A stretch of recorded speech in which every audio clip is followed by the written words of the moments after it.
2 lives. 1 lesson, chapter 1. 2 different mornings. The city was already awake long before sunrise. Street sweepers pushed carts through empty sidewalks.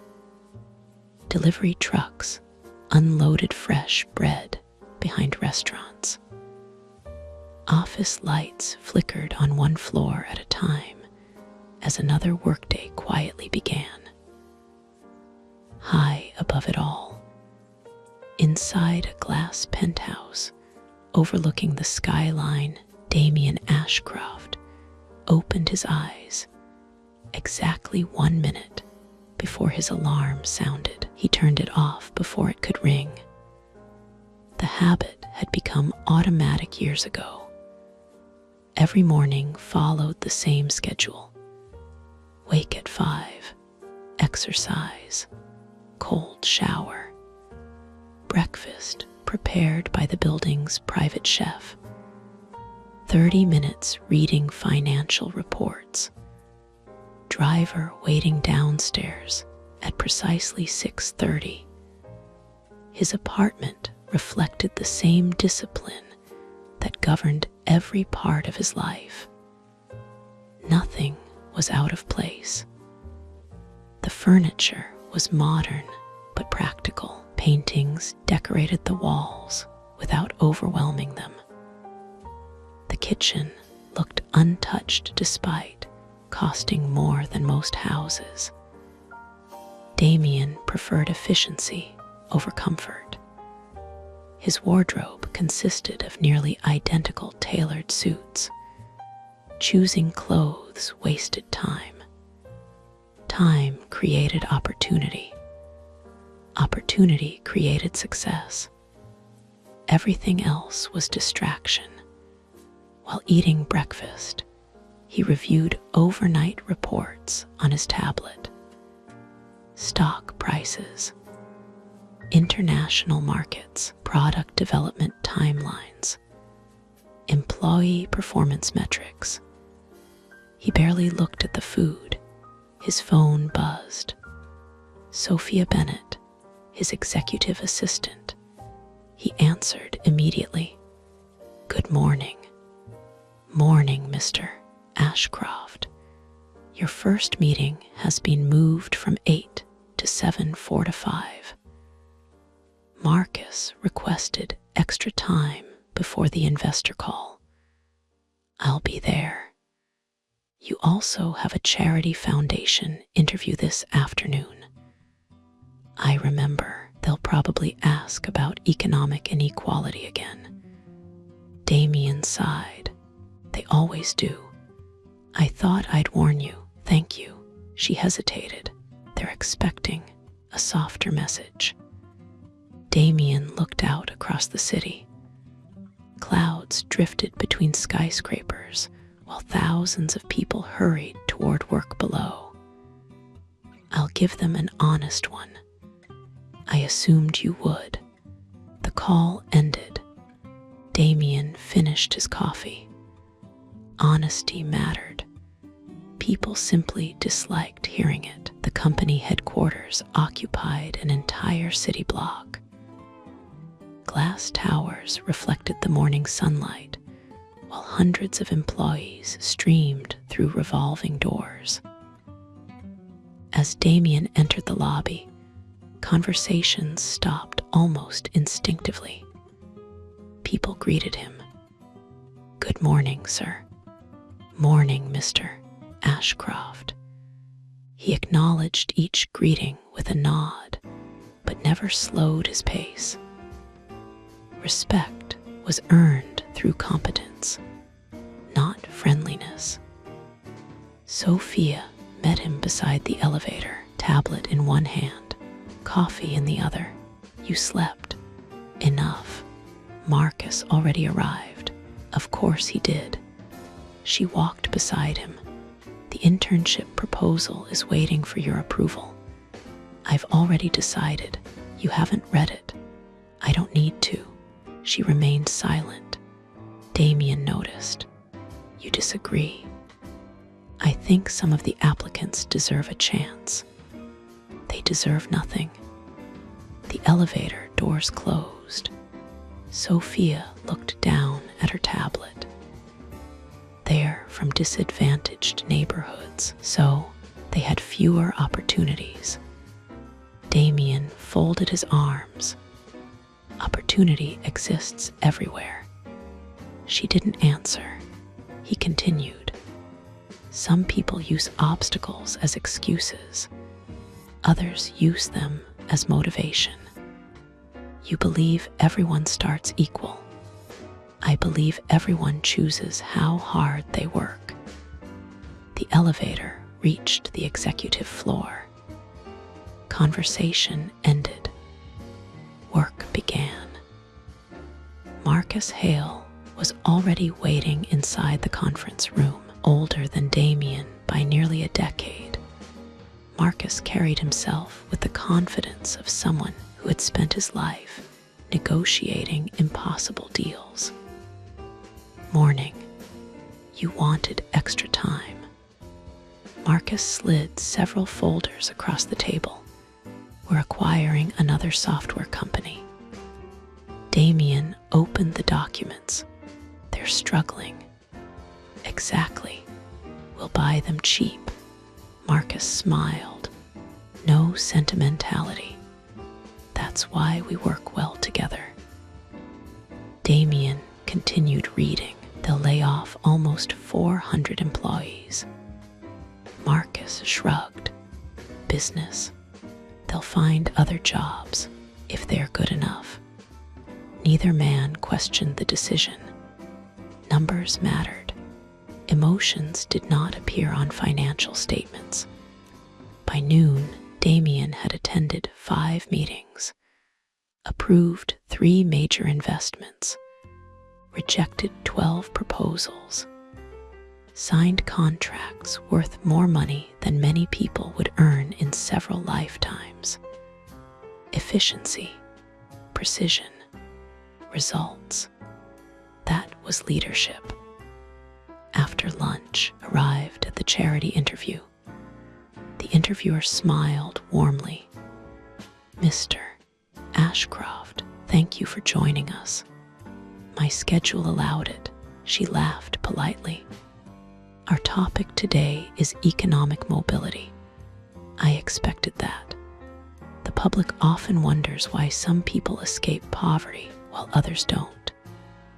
Damien answered without hesitation. Because effort differs. You believe success is primarily personal responsibility. Absolutely. What about illness? Temporary setback, discrimination, obstacle, bad luck. Everyone has bad luck. What about children born into poverty? They still make choices as adults. The interviewer paused. So anyone can become successful. Yes, without exception. Damien leaned forward. If someone works harder than everyone else, learns continuously, accepts responsibility, and refuses excuses, success follows. And those who fail, they quit. The room became very quiet. The interview ended shortly afterward. Sophia met him outside. That interview won't be popular. I wasn't trying to be popular. I know. She looked toward the crowded streets below. I just wonder if life is always that simple. Damien followed her gaze. People rushed in every direction. Construction workers, students, office employees, delivery cyclists, homeless men sitting beside expensive stores. Yes, he said, it is. Across the city, long before Damien finished his interview, another alarm had failed to ring. The battery had died days earlier. Elias Carter woke instead because sunlight reached his face through cracked blinds. He opened one eye, then the other. The apartment remained silent, tiny, One room, a narrow bed, a worn sofa, small table, kitchen barely large enough for one person. The refrigerator hummed louder than necessary. He stretched before checking his phone. 3 missed calls. 1 message, temporary warehouse position filled. Thank you for applying. He stared at the screen for several seconds, then smiled anyway. Maybe next one. He stood. Breakfast consisted of 2 slices of bread, 1 egg, instant coffee. While eating, he opened a notebook filled with handwritten expenses. Rent overdue. Electricity due Friday. Bus card nearly empty. Groceries low. He added another rejected job application to the list. Then closed the notebook. No point staring at numbers. He washed his plate, made his bed, opened the window. Fresh air entered immediately. The city looked beautiful despite everything. Someone downstairs argued over parking. Children laughed while walking toward school. A dog barked endlessly. Life continued, so would he. A knock interrupted his thoughts. Mrs. Ramirez stood outside. Apartment owner. Small woman, gray hair, serious expression. Elias. Morning. You know why I'm here. He nodded. I'm sorry. I know. I'll have something soon, she sighed. I've heard that before. I know. She looked inside the apartment. Everything was clean, nothing luxurious, nothing wasted. You've been looking every day. She reached into a shopping bag. I made too much soup. He smiled. You didn't. No. She handed him the container anyway. But I'll pretend I did. Thank you. You'll pay rent when you can. I always do. I know. She left before he could thank her again. Elias looked down at the warm container. People who had little often shared the most. He never understood why. He simply appreciated it. His phone rang again. Noah, his younger brother. Hey, you awake? Barely. You eating? Of course. You lying? A little. Noah laughed. I got my exam results. And I passed. I knew you would. You still coming Saturday. I wouldn't miss it. You don't have to bring anything. I'm still bringing dinner. You can't afford. I'll figure it out. Silence. Then Noah spoke more quietly. You always do. Elias looked around the apartment. Sometimes, not always. But he preferred hope over statistics. I'll see you Saturday. See you. The call ended. His wallet contained enough money for 1 inexpensive lunch. Maybe 2 if he skipped breakfast tomorrow. He shrugged. Future problem. He grabbed his jacket. Another day. Another search. Visited construction sites first. No openings. Restaurants. No openings. Delivery companies. Applications accepted. No promises. At one grocery store, an elderly woman struggled to lift several heavy bags. Without thinking, Elias picked them up. I've got these. You don't have to. I know. He carried them 3 blocks. She thanked him repeatedly. He refused the money she offered. I'll earn mine somewhere else. You remind me of my husband. I hope that's good. She smiled. It is. He continued walking, still unemployed, still behind on rent, still uncertain about tomorrow. Yet yet somehow lighter than before. Helping people cost nothing. By evening, the city had begun changing again. Office workers headed home. Restaurants filled. Traffic slowed. Rain clouds gathered slowly over distant buildings. Damien left another meeting after another profitable day. Elias returned home after another unsuccessful search. One looked across the skyline from the back seat of a luxury sedan. The other waited beneath a bus shelter because he could not justify paying for another ride. Neither noticed the other. Not yet. Above them, dark clouds continued drifting closer. The first drops of rain began falling.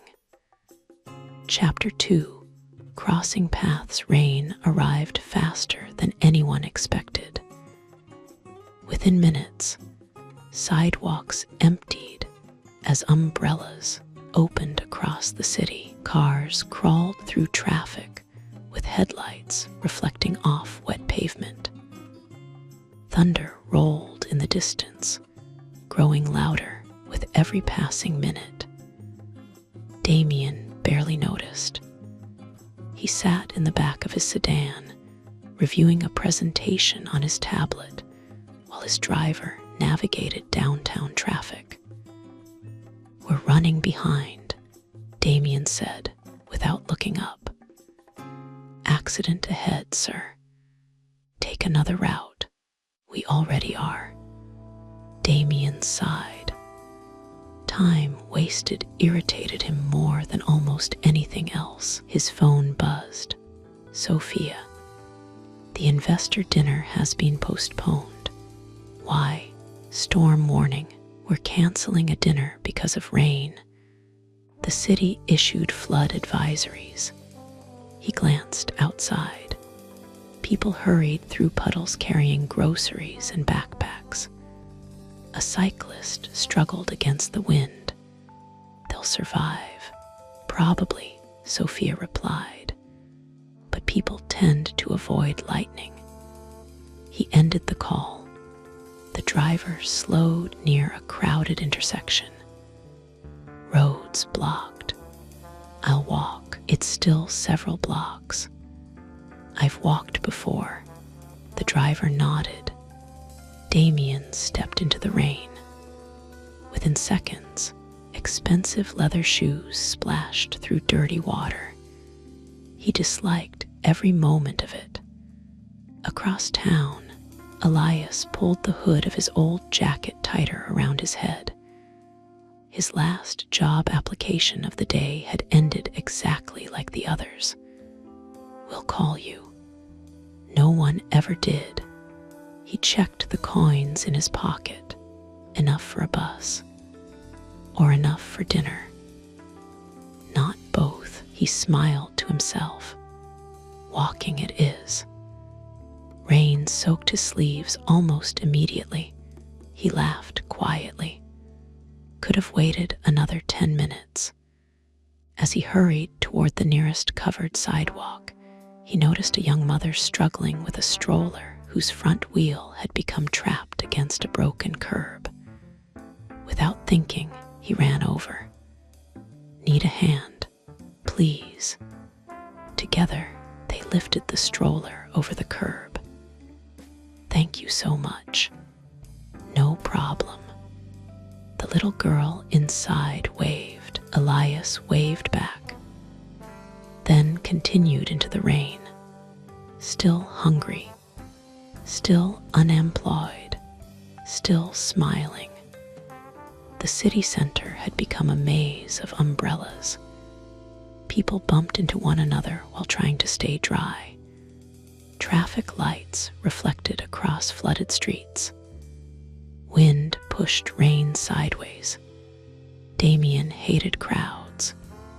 He moved quickly, expecting people to step aside. Most did.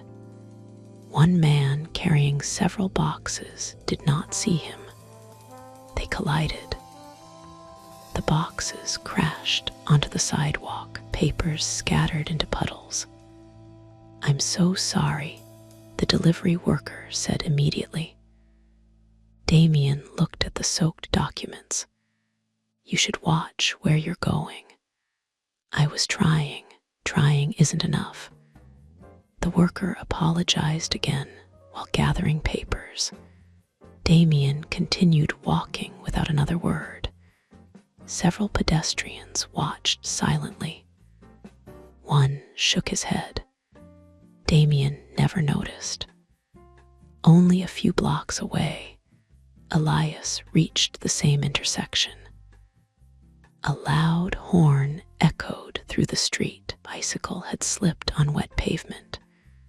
Groceries rolled into the road. Cars stopped abruptly. Without hesitation, Elias ran into traffic. He picked up oranges, bread, and canned food while helping the elderly cyclist to his feet. "You all right?" "I think so." "Can you stand?" The old man nodded. Drivers waited patiently.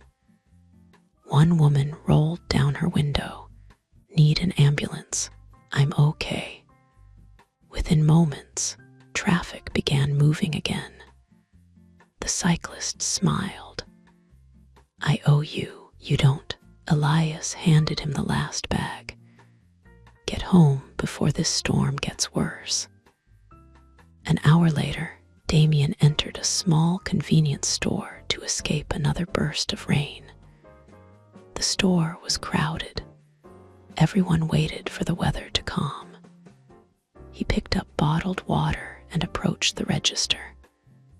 Only one cashier worked. The line barely moved. People chatted. Children complained. Someone sneezed. Damien checked his watch every 30 seconds. Finally, the cashier apologized. "Sorry, everyone. Registers frozen." A collective groan filled the store. Damien rubbed his forehead. "How long?" "I'm trying to restart it. It should have been maintained. I'm doing my best." He looked around. No one else seemed particularly upset. They simply waited. He couldn't understand it. Time mattered. Why didn't it matter to everyone else? Several minutes later, the doors opened again. Elias stepped inside, dripping wet. He carried only a loaf of discounted bread. Near the entrance, an elderly man searched his pockets. His expression slowly fell. I must have forgotten my wallet." He quietly placed medicine back on the shelf. Elias watched, then looked at the few bills in his own hand. Rent, dinner, bus fare, medicine. He picked up the box. "I've got it." The old man stared. "No, you don't." "I do. You need your money." "So do you." The cashier smiled softly while completing the purchase. The old man's eyes watered. "I don't even know your name." "Elias. I'll pay you back if we meet again." The old man nodded. "I hope we do." Elias left carrying only bread. His wallet had become almost empty. He didn't regret it for a second. Damien had watched everything from 3 people back in line. He frowned. Foolish. Generous, perhaps. But foolish. You couldn't help everyone. That was exactly why people remained poor. The rain intensified. Power flickered across several city blocks. The convenience store lights briefly went dark before returning. Damien finally paid and stepped outside. His driver called. "Sir, roads are flooding." "I'll walk to the underground station." "That's probably safer." The call ended. Damien started toward the subway entrance. Elias walked the opposite direction, the bread tucked safely beneath his jacket. His phone vibrated. "Noah, you home?" "Not yet. Storm's getting bad." "I noticed. Come stay at my dorm. I'll be all right." "You sure?" "I've survived worse weather than this." Thunder answered before Noah could. That didn't sound convincing. Elias laughed. "I'll call when I'm home." A sudden flash lit the entire street. The following thunder shook nearby windows. People screamed. Several ran for cover. Wind tore loose a construction barrier, sending it sliding across the road. A city bus stopped abruptly. Traffic froze. Rain became almost impossible to see through. Damien looked toward the nearest buildings. Everything appeared full. Restaurants, coffee shops, train station. Crowded, too crowded. He spotted an older neighborhood beyond the main avenue. There had to be somewhere quieter. He turned. Several streets away, Elias reached the same conclusion. Every bus shelter overflowed with people. Water poured through damaged roofs. Lightning struck somewhere nearby. He spotted an abandoned district ahead. Old buildings, boarded windows. Silence. Maybe somewhere there still had a roof.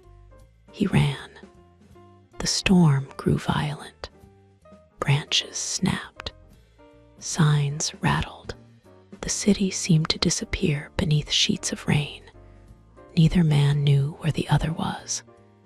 Neither realized they were now only a few streets apart. Damien reached a narrow road he had never noticed before. At its end stood an old stone chapel. Its windows were broken. Its doors hung slightly open. A faded notice was nailed to a fence. "Scheduled for demolition." "It'll do," he muttered. He hurried toward it. From the opposite end of the same street, Elias finally spotted shelter. An old chapel, abandoned, dark, better than standing in the storm. He pulled his hood tighter and ran toward it from the other side. Rain erased almost everything beyond a few dozen meters. Neither could see the other approaching. Both reached the doorway almost at the same moment. Neither had yet stepped inside. Behind them, lightning flashed once more, brighter than before. The thunder followed almost instantly. The old wooden doors slowly creaked open under the force of the wind. Chapter 3. The mirror, the old chapel, had not welcomed visitors in years. Rainwater dripped steadily through holes in the damaged roof. Dust covered every wooden pew. Several stained glass windows had shattered long ago, leaving only jagged fragments around their frames. The building smelled of damp wood and age. Wind pushed the heavy entrance doors farther open. Damien stepped inside first. He looked around with visible disappointment. This place should have been demolished already. His voice echoed through the empty chapel. A second later, footsteps splashed across the stone floor behind him. Damien turned. Another man had entered. His clothes were soaked. Old jacket, worn shoes, a loaf of bread tucked beneath one arm. Elias nodded politely.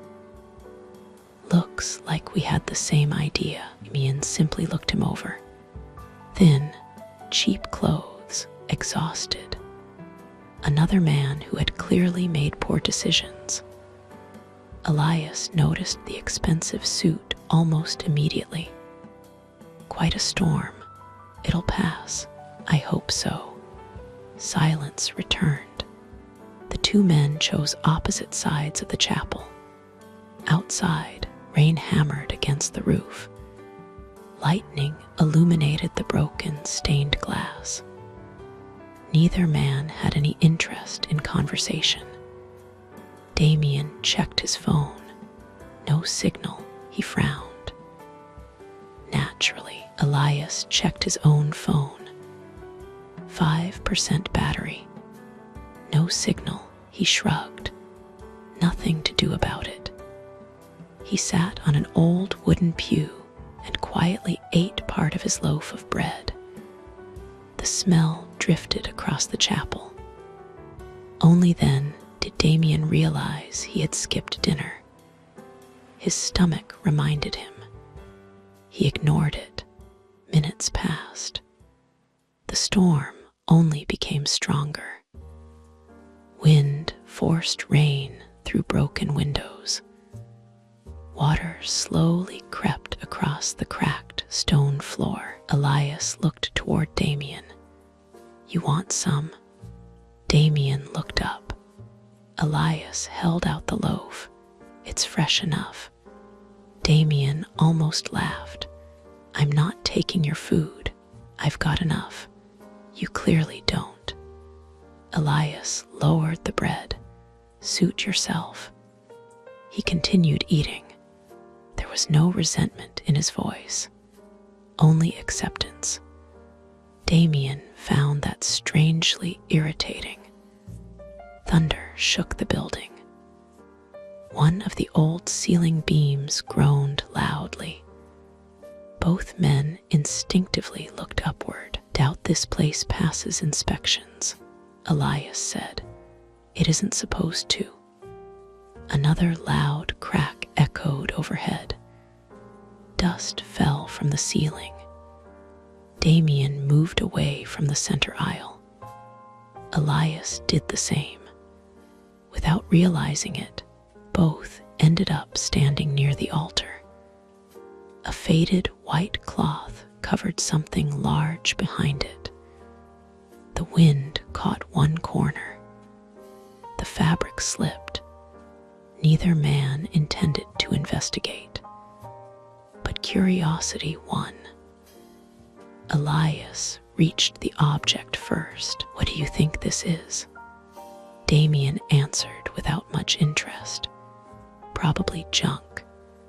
Elias pulled away the rest of the cloth. Beneath it stood an old bronze mirror, nearly 6 feet tall. Its frame was covered with intricate carvings worn smooth by time. Unlike everything else inside the chapel, the mirror itself remained perfectly clean.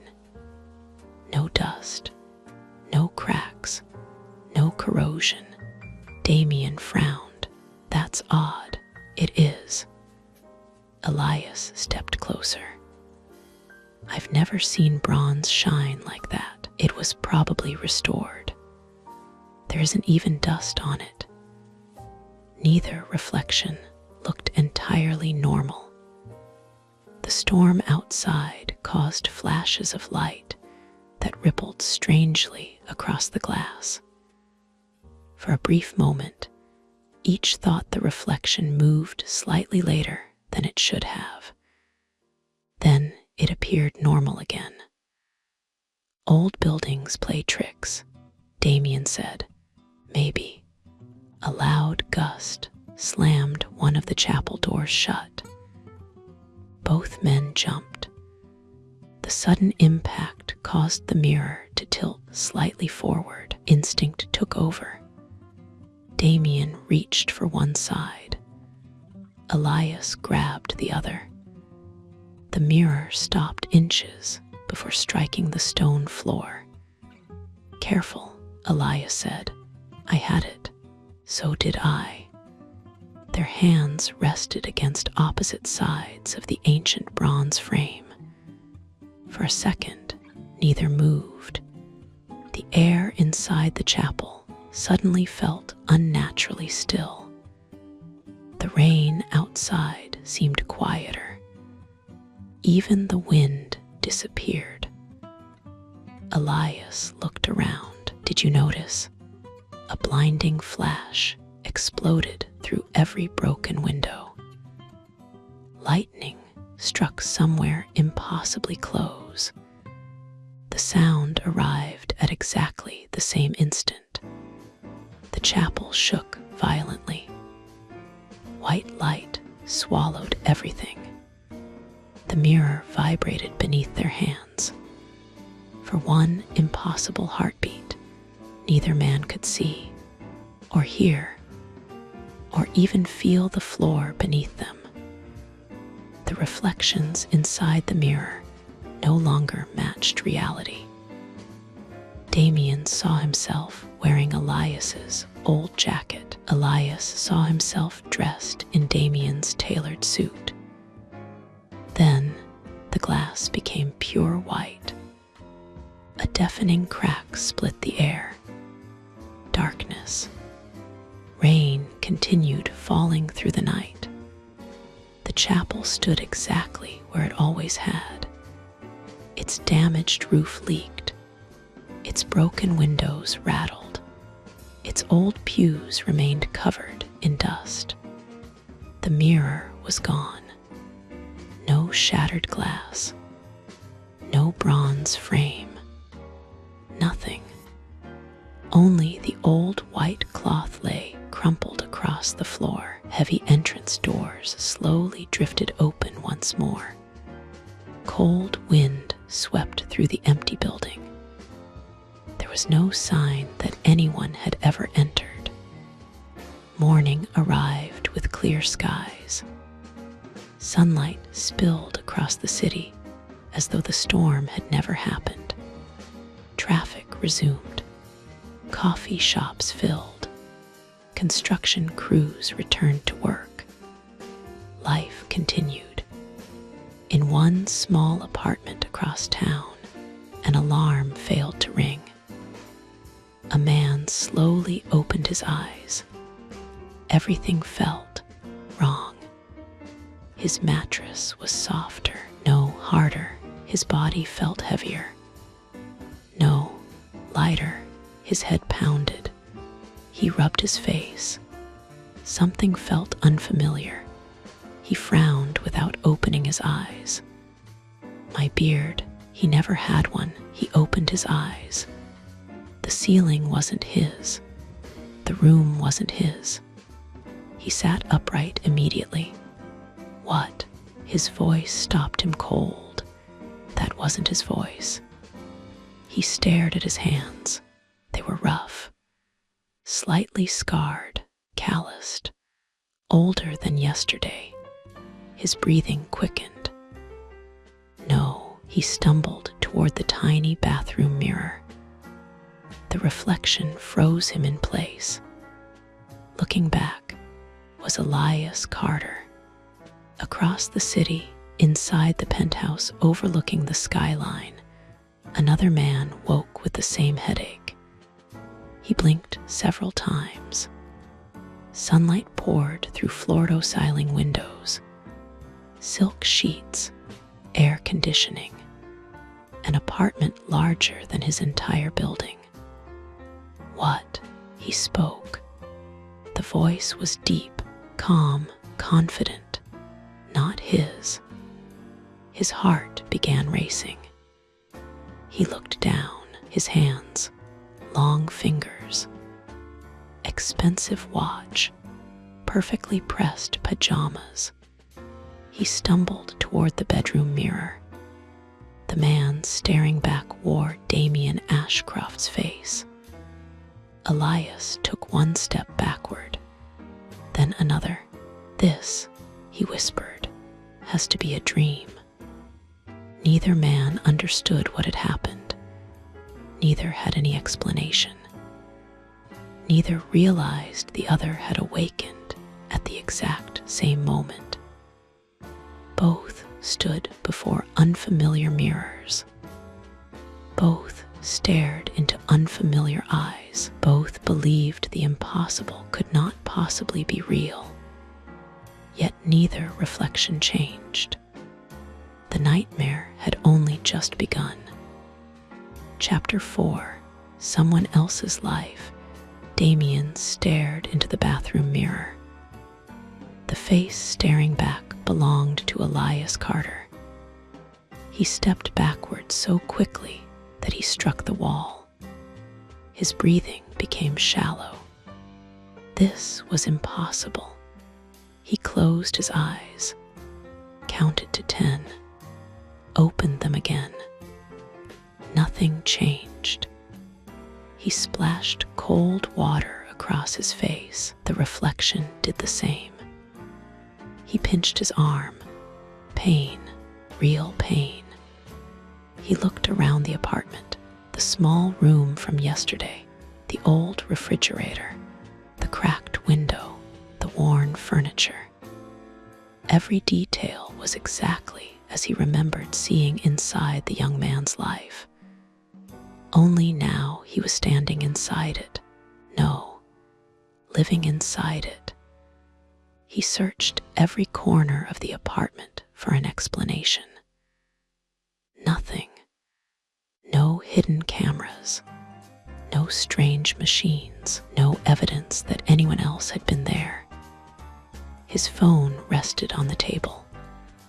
Old, cheap. The battery showed only 4%. He opened the contacts. Noah, Mrs. Ramirez. Several temporary employment agencies. No Sophia, no Marcus, no driver, no board members. He immediately searched for his own number. He pressed call. The phone rang across the city. Someone answered. Damien spoke first. This is Damien Ashcroft. A long silence followed. Then a familiar voice answered. No, an unfamiliar voice carrying his familiar tone. No, I am Damien Ashcroft. Damien froze. His heart pounded. Who are you? The answer came immediately. I was about to ask you exactly the same thing. Neither spoke for several seconds. Finally, Damien understood. Elias. It happened to both of us. Across the city, Elias stood inside the penthouse, still staring at Damien's reflection. The phone remained against his ear. He struggled to process what he had just heard. So, you're really him? Yes. How is this possible? I don't know. Neither of them believed what they were saying. Yet both recognized details that nobody else should know. The abandoned chapel, the mirror, the lightning. Every impossible detail matched. Elias sat down slowly on the edge of the enormous bed. This can't be happening. Damien answered immediately. It is happening. Meet me. Where? The chapel. An hour. The call ended. Damien searched through the apartment until he found a clean shirt and a worn jacket. Getting dressed felt strangely difficult. The body responded differently. His balance felt unfamiliar. His movements lacked strength. Even tying old shoes took longer than expected. He looked at himself once more before leaving. Nobody would recognize him. Nobody would believe him. Outside, people passed without giving him a second glance. Yesterday, he had crossed these same streets as one of the city's most recognizable businessmen. Today, he was invisible. Elias experienced the opposite. He found Damien's wardrobe larger than his apartment. Every suit fit perfectly. watch alone probably cost more than everything Elias owned. He searched for Damien's wallet, credit cards, driver's license, company identification, cash, far more cash than he normally saw in months. He hesitated before taking anything. Eventually, he placed the wallet inside his pocket. If he really occupied Damien's body, people would expect Damien to carry Damien's wallet. The apartment door opened automatically after facial recognition confirmed his identity. Even the building staff greeted him. "Good morning, Mr. Ashcroft." Elias nearly answered with his own name. Instead, he nodded awkwardly. The receptionist noticed. "Everything all right, sir? Long night. Understandable. Stay safe." He walked outside feeling completely overwhelmed. People looked at him differently. They smiled. They stepped aside. Taxi drivers stopped immediately. Doors opened before he reached them. Nothing about the city had changed. Only the face he wore. The abandoned chapel looked even older in daylight. Police tape surrounded part of the property. Apparently, someone had inspected the building after the storm. Neither Damien nor Elias cared. They slipped through an opening in the damaged fence. The chapel remained empty, exactly as before, except for one thing. The mirror was gone, not broken, not stolen, gone. Elias arrived first. A few minutes later, Damien entered through the opposite doorway. They stopped several meters apart. Seeing another person wearing your own face was deeply unsettling. Neither knew where to look. Damien spoke first. "You look ridiculous." Elias almost laughed. "You don't exactly look comfortable either." Damien ignored the comment. "Find the mirror." They searched every room, the basement, storage closets, behind collapsed pews. Nothing, only dust, broken wood, old bricks. The white cloth still lay on the floor where it had fallen. The mirror had vanished completely. Damien paced across the chapel. "Think, there has to be an explanation." Elias remained calm. "We don't have one. There must be, maybe, but we don't have it." Damien stopped. "You expect me to accept this?" "No, I expect us to deal with it." Damien rubbed his forehead. "I have a company to run. I have board meetings, investors, thousands of employees." Elias answered quietly. "I have overdue rent, job interviews, an empty refrigerator. Neither life can simply stop." The words lingered inside the silent chapel. For the first time, Damien truly considered what the other man had just said. Not emotionally, practically. If they remained like this, both lives would collapse. They spent hours attempting everything they could imagine. Standing where lightning had struck, touching the altar, searching outside, closing their eyes while holding hands, repeating exactly what had happened. Nothing. By afternoon, exhaustion replaced panic. Elias finally sat on one of the old pews. "I think we have to assume this won't be fixed today." Damien hated hearing those words, but he could not argue. "What do you suggest? We keep each other's lives running." Absolutely not. Then what's your alternative? Tell everyone magic swapped our bodies. Damien remained silent. Elias continued. You know your business. I know my life. Neither of us wants to destroy what belongs to the other. Damien looked toward the empty place where the mirror had stood. Every instinct told him to reject the idea. Every rational thought reached the same conclusion. There was no better option. Very well. Temporary. If either of us finds a way back, we meet here immediately. Agreed. They exchanged phone numbers. Their own numbers. A strange moment neither of them could ignore. Damien stored his own contact under the name Elias. Elias stored his own contact under the name Damien.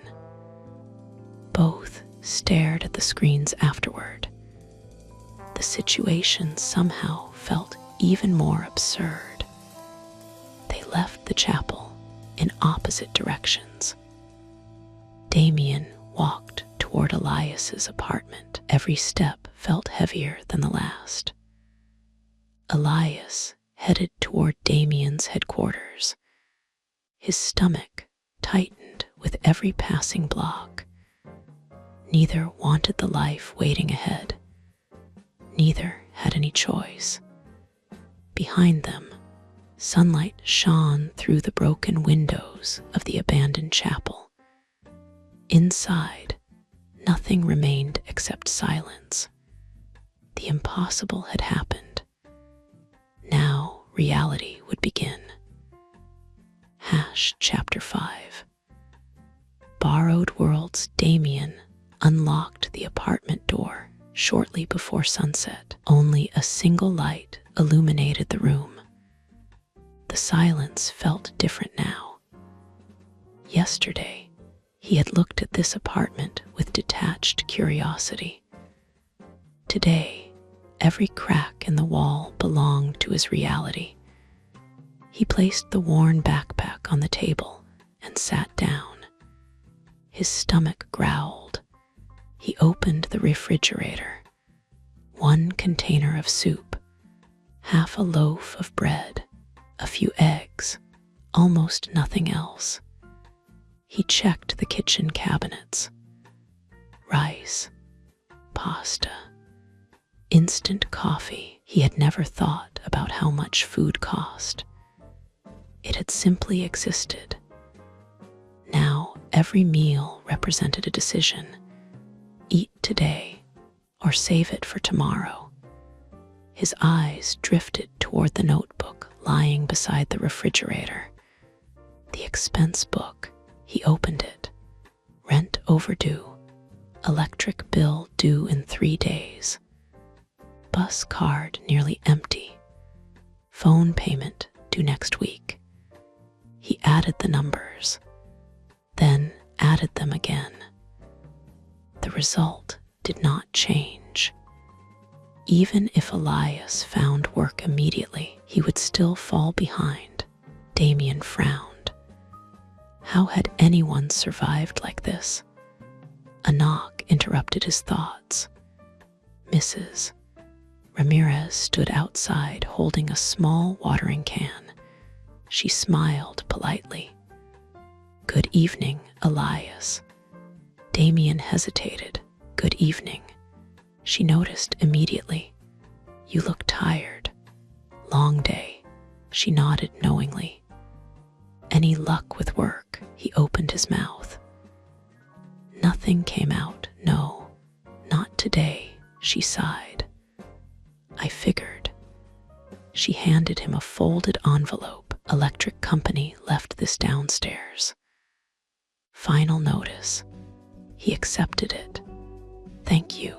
She looked at him for another moment. Don't disappear on me. You always pay eventually. I know things have been difficult. Damien simply nodded. She walked away. He closed the door slowly. Nobody had spoken to him like that in decades. Not with pity, not with concern, only quiet understanding. Meanwhile, Elias entered Damien's headquarters. Every employee greeted him. "Good morning, Mr. Ashcroft." "Morning, sir." "Good to see you." He nodded awkwardly. Each greeting increased his anxiety. The elevator doors opened onto the executive floor. Sophia Bennett waited outside Damien's office. "Good morning. You seem," she paused, "different." Elias forced a calm expression. "Didn't sleep much." "Neither did I." She handed him a tablet. "Board meeting starts in 15 minutes. Agenda's already loaded." He accepted it. "Thank you." She frowned slightly. "You thanked me?" Elias blinked. "Yes, you usually don't." He looked away. Long night, apparently. The office itself felt unreal. Floor-to-ceiling windows overlooked the city. Shelves filled with awards. Framed photographs with politicians, entrepreneurs, scientists, and world leaders. Everything reflected decades of success. Elias walked slowly around the room. This one office was larger than his apartment building's entire first floor. A framed photograph caught his attention. Damien stood beside his parents. All three wore proud smiles. Successful people, confident, comfortable. Another frame showed Damien receiving an international business award. Another showed the company's first headquarters. Small, modest, nothing like the tower outside. Elias stopped. So he hadn't inherited everything. He had built something enormous. That realization settled quietly in his mind. Before he could think further, Sophia knocked. "They're waiting." The boardroom overlooked the entire financial district. 12 executives sat around a polished table. Marcus Hale occupied the seat nearest Damien. Everyone looked toward Elias. Marcus spoke first. "Morning, morning. You look exhausted." "Storm." Marcus nodded. "Let's get started." The meeting began immediately. Quarterly revenue, market expansion, hiring forecasts, research investments. Numbers filled the screen. Elias listened carefully. He understood very little. Then Marcus turned toward him. Recommendation. Every eye in the room shifted. Elias's heartbeat accelerated. He remembered something Damien had said yesterday. Think before speaking. He looked through the report one more time. How many employees does this expansion affect? Marcus answered. About 600. Do we have managers prepared? Not yet. Training. Still being organized. Elias nodded slowly. Then maybe we shouldn't rush. Silence filled the room. Marcus leaned back. Explain. If managers aren't ready, expansion creates problems before profit. Better to delay than fix preventable mistakes. Several executives exchanged glances. One quietly nodded. Marcus studied him for several seconds. Reasonable, unexpected, but reasonable. The discussion moved forward. Elias released a silent breath. He had survived, barely. Damien spent the afternoon searching for work. Warehouse. rejected delivery service. No openings, construction company. Already hired enough workers. Every conversation ended the same way. We'll keep your application. Nobody asked about his education. Nobody cared about his intelligence.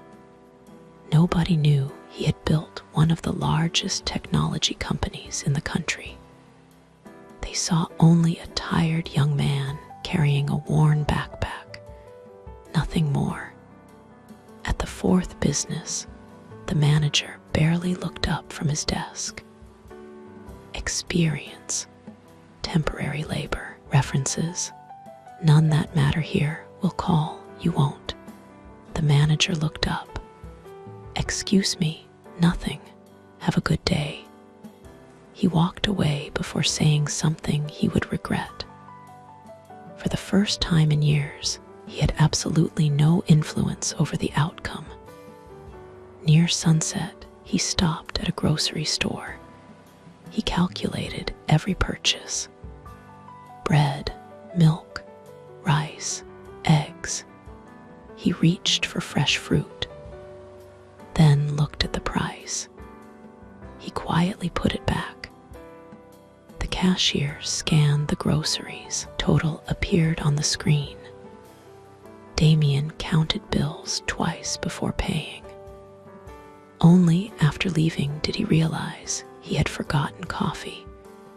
He considered going back, then looked at the remaining money.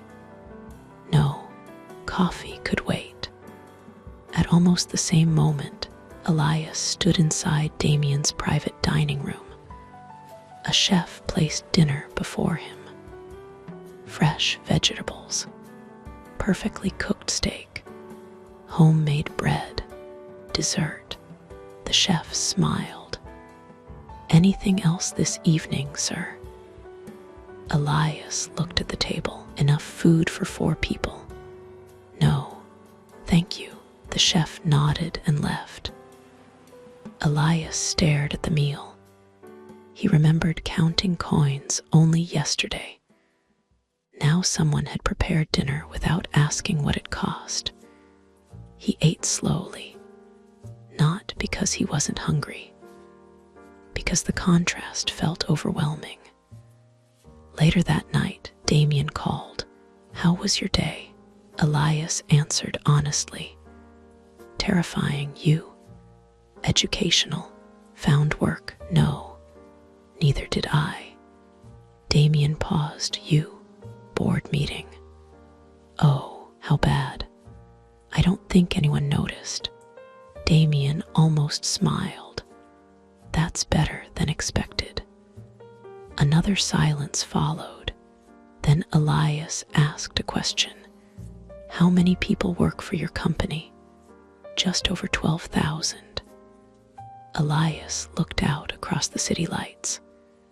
12,000 families depend on your decisions. Yes, that's. He searched for the right word. Heavy.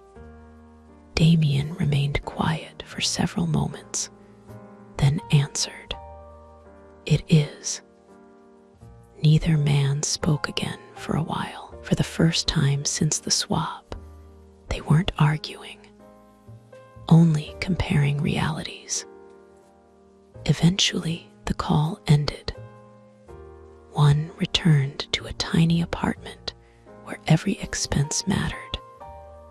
The other remained alone inside a penthouse large enough to echo. Both lay awake long after midnight. Both wondered how long they could survive. Chapter 6. First failures. Damien woke before sunrise. His body still remembered Elias's habits. The apartment remained cold. For several moments, he forgot where he was. Then he looked around. Peeling paint, tiny kitchen, the stack of unpaid bills. Reality returned immediately. He prepared breakfast. 1 egg, 2 slices of toast. instant coffee, nothing more. Every bite reminded him that food disappeared faster than money arrived. Before leaving, he checked the notebook again. 3 job interviews, 1 temporary labor office, 1 warehouse, 1 moving company. It was enough. Or so he hoped. The labor office occupied the 2nd floor of an aging commercial building. Nearly 30 people already waited outside. Construction workers, young graduates, middle-aged parents, older men carrying worn folders filled with resumes. Nobody spoke much.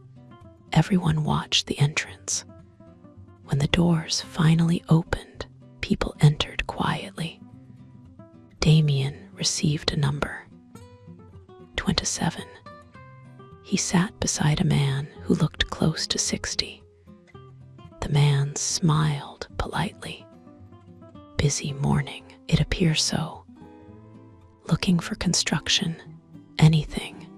The older man nodded. Me too. Hard finding work at my age. Damien looked at him. Surely experience counts for something. Sometimes. Mostly companies see gray hair, nothing else. His number was called. Good luck. You too. The man disappeared into an interview room. 10 minutes later, he walked back out. No expression, just quiet disappointment. Damien already knew the answer. An hour later, his own interview began. The recruiter barely looked up from the computer. Experience, temporary jobs, heavy lifting, some. Forklift certification, no. Construction license, no. The recruiter typed for several seconds. We have unloading work, 3 days, pay at end. Damien nodded immediately. I'll take it. Report tomorrow morning. 6 o'clock. Wear work clothes. He accepted the paper. For the first time since the swap, something had gone right. Across the city, Elias arrived early. Sophia noticed immediately. You're 20 minutes ahead of schedule. Is that unusual? For you, yes. She handed him a folder. Press conference at 11. Product review at 1. Investor call at 3. Dinner with international partners tonight. He looked at the schedule. This is 1 day. Yes, every weekday. He suddenly understood why Damien always looked exhausted. The press conference proved more difficult than the board meeting. Cameras lined the room. Reporters waited with notebooks open. Microphones covered the stage. Marcus stood beside him. Keep answers short. Understood. First question. How does the company plan to respond to criticism over recent layoffs? Elias paused. The room became silent. Marcus subtly shifted in his chair. Elias finally answered. Whenever jobs are lost, people are affected before numbers are. We should never forget that. Several reporters immediately looked up. Marcus slowly turned toward him. Another journalist spoke. Are you suggesting previous decisions lacked compassion? No. I'm saying success means more when people succeed with us. Pens began moving rapidly. Cameras flashed. Marcus remained expressionless, but Elias noticed him studying every answer afterward. Damien reported to the warehouse before sunrise. The building stretched across nearly an entire city block. Trucks arrived constantly. Pallets filled every aisle. The supervisor handed him gloves. "You ever done unloading?" "Yes." "Not really. Close enough. Follow him." Damien spent the first hour carrying heavy boxes. His shoulders burned. His hands developed blisters. Sweat soaked through his shirt. He pushed himself harder, faster, stronger. His body refused. By lunchtime, every muscle ached. A younger worker noticed. "First day, obviously, little bit. Gets easier." Damien wasn't convinced. The afternoon proved worse. A pallet shifted unexpectedly. Several boxes fell. Nobody was injured, but products scattered across the floor. The supervisor hurried over. "Watch what you're doing. It slipped. Everything slips. That's why you stop it." Damien apologized. The supervisor sighed. "Slow down. Fast workers who break things cost more than slow workers." The words irritated him. Yesterday, people praised his efficiency. Today, he struggled to stack boxes correctly. Meanwhile, Elias reviewed engineering proposals inside Damien's office. Most of the technical details exceeded his knowledge. Instead of pretending, he called the department manager. "Can you explain this section?" The engineer looked surprised. "Of course." For nearly 40 minutes, the engineer explained the project. Elias listened carefully, asked questions, took notes.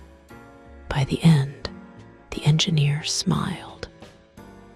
"Nobody's ever asked me to explain our work in this much detail. It helps me understand before making decisions." The engineer nodded. "I wish more executives worked that way." After he left, Sophia entered. That meeting lasted twice as long as usual. "I needed to learn." She smiled slightly.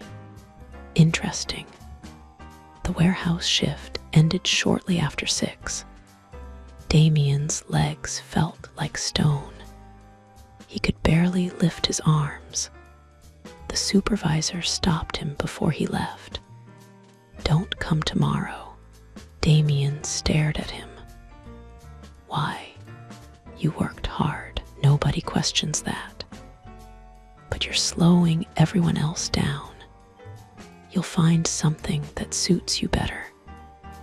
The words landed harder than any physical pain. He had done everything possible. Arrived early, worked without complaint, pushed himself beyond exhaustion. It wasn't enough. He walked out carrying nothing except bus fare.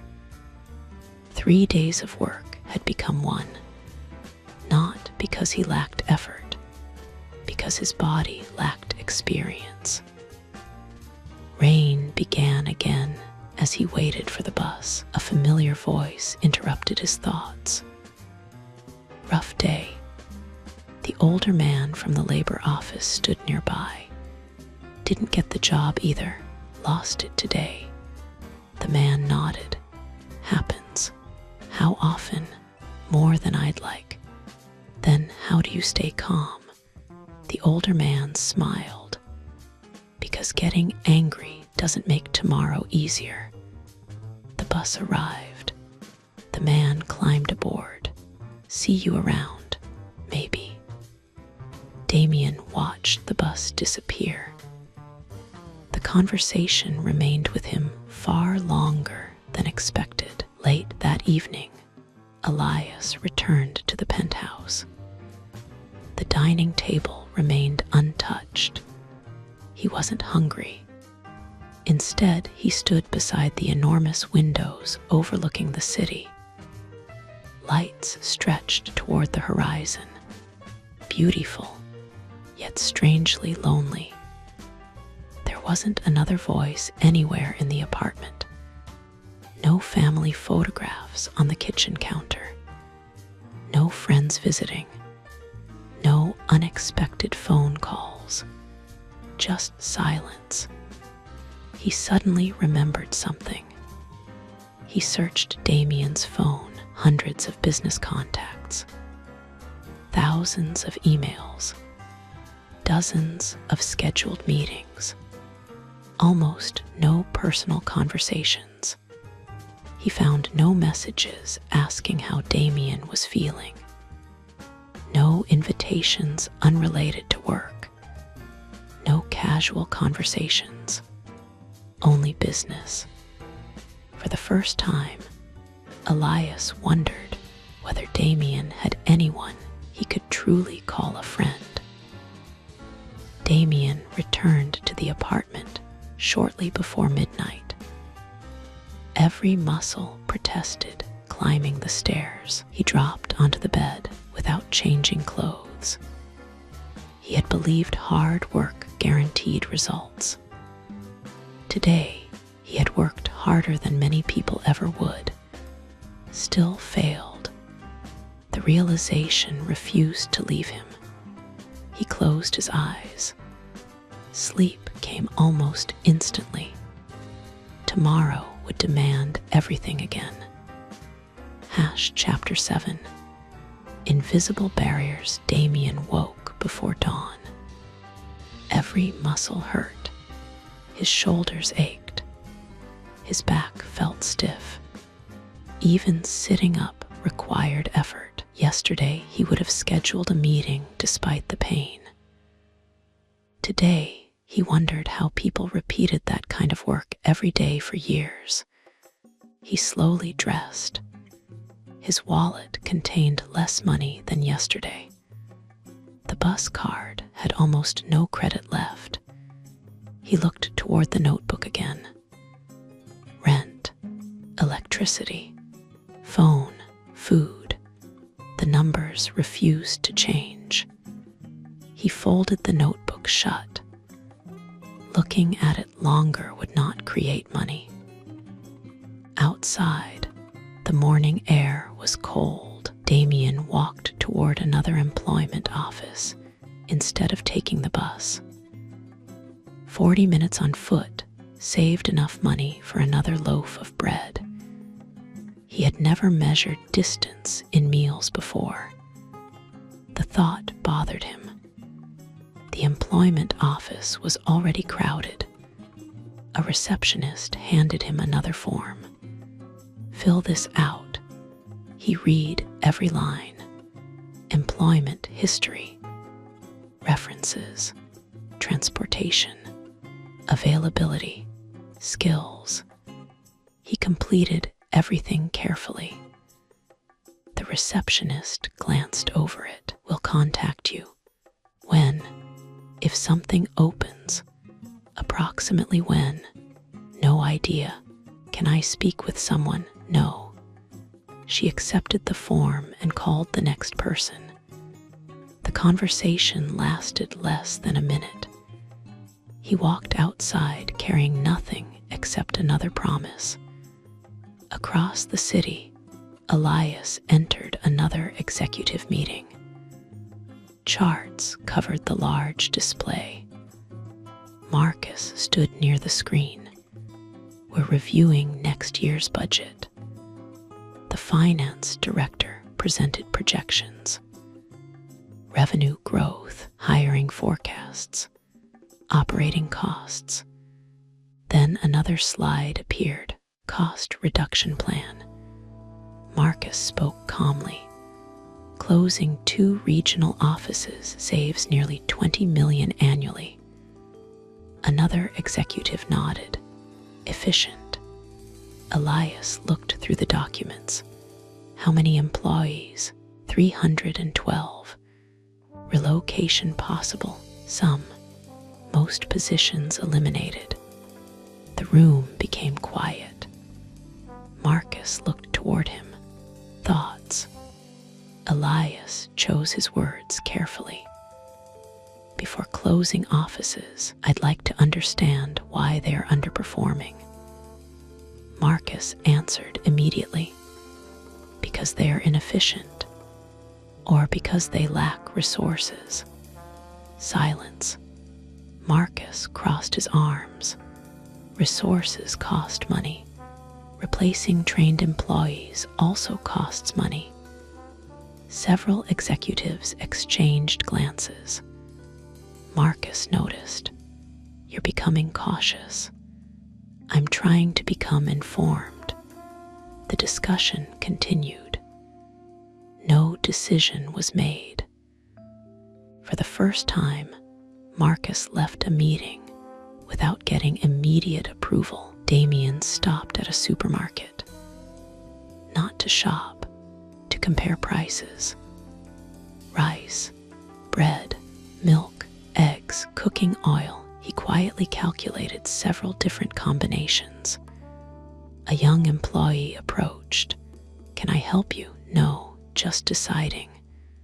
The employee smiled politely before walking away. Damien stood there another minute, then quietly placed the milk back on the shelf. Bread mattered more.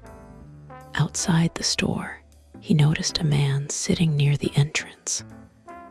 Gray beard, old coat, paper cup. People walked around him without looking. Some deliberately looked away. The man quietly thanked everyone who dropped a coin into the cup. Most passed without slowing down. Damien almost continued walking, then stopped. Yesterday, he would have assumed laziness. Today, he wasn't certain. He reached into his pocket. Only enough money remained for groceries. He hesitated. The old man noticed. Keep it. You need it more. Damien looked surprised. The man smiled faintly. Can tell. You're counting every coin before spending it. Damien slowly lowered his hand. How did you know? You stared at prices for 10 minutes. People with money don't do that. Damien stood there silently. The old man looked toward the busy street. Funny thing, most people think they can recognize poverty. Truth is, he tapped his own chest. Most never see it until they're living it. Damien continued walking. Those words stayed with him the entire afternoon. Meanwhile, Elias toured one of the company's development departments. Engineers worked quietly between rows of computers. Designers discussed prototypes. Programmers filled whiteboards with diagrams. A young developer accidentally dropped a laptop while standing up. The room fell silent. The employee immediately apologized. I'm so sorry. I'll file an incident report. He looked terrified. Elias walked over. Anyone hurt? No. Then let's inspect the laptop before worrying. The technician checked it. Only a scratched corner. Still works. The employee exhaled. Thank you. After the tour ended, Sophia quietly approached. Normally, she hesitated. Normally what? People expect to be yelled at for dropping a laptop. It has happened before. Elias frowned. Mistakes happen. Patterns matter more than accidents. Sophia looked at him thoughtfully. You're saying that differently than usual. Am I? Yes. She didn't continue, but another question quietly formed in her mind. Late that afternoon, Damien finally received a phone call. A cleaning company needed temporary workers unloading supplies. Only one afternoon. Cash payment. He accepted immediately. The warehouse stood across town. Getting there required 2 buses. He looked at the remaining balance on his transit card. Not enough. He considered walking, nearly 3 hours. He checked the time. Impossible. A decision had to be made. He bought additional bus credit. The job paid just enough to recover the expense. If nothing went wrong, the supervisor greeted him at the loading dock. You worked logistics before, briefly. Good enough. Unload cleaning products. Don't damage anything. The work was easier than yesterday. Lighter boxes, shorter shifts. By evening, the truck was empty. The supervisor counted several bills into Damien's hand. Good work. Need people again next week. Relief spread across Damien's face. Thank you. It wasn't much money, but it was honest. Earned. For the first time since the swap, he walked home carrying income instead of disappointment. At the penthouse, Elias ate dinner alone again. The apartment remained silent. He opened Damien's calendar. Meetings filled every weekday. Business dinners. Investor calls. International travel. Not a single birthday. Not a single family gathering. Not one dinner with friends. His phone vibrated. Marcus, dinner tomorrow. Need to discuss your recent decisions. Elias answered. I'll be there. The call ended. He stared out across the city again. Thousands of lights. Millions of people. Yet this apartment somehow felt emptier than Elias's tiny home. That night, Damien counted his earnings on the kitchen table.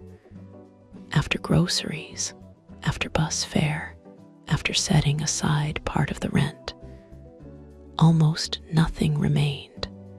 He leaned back in the chair.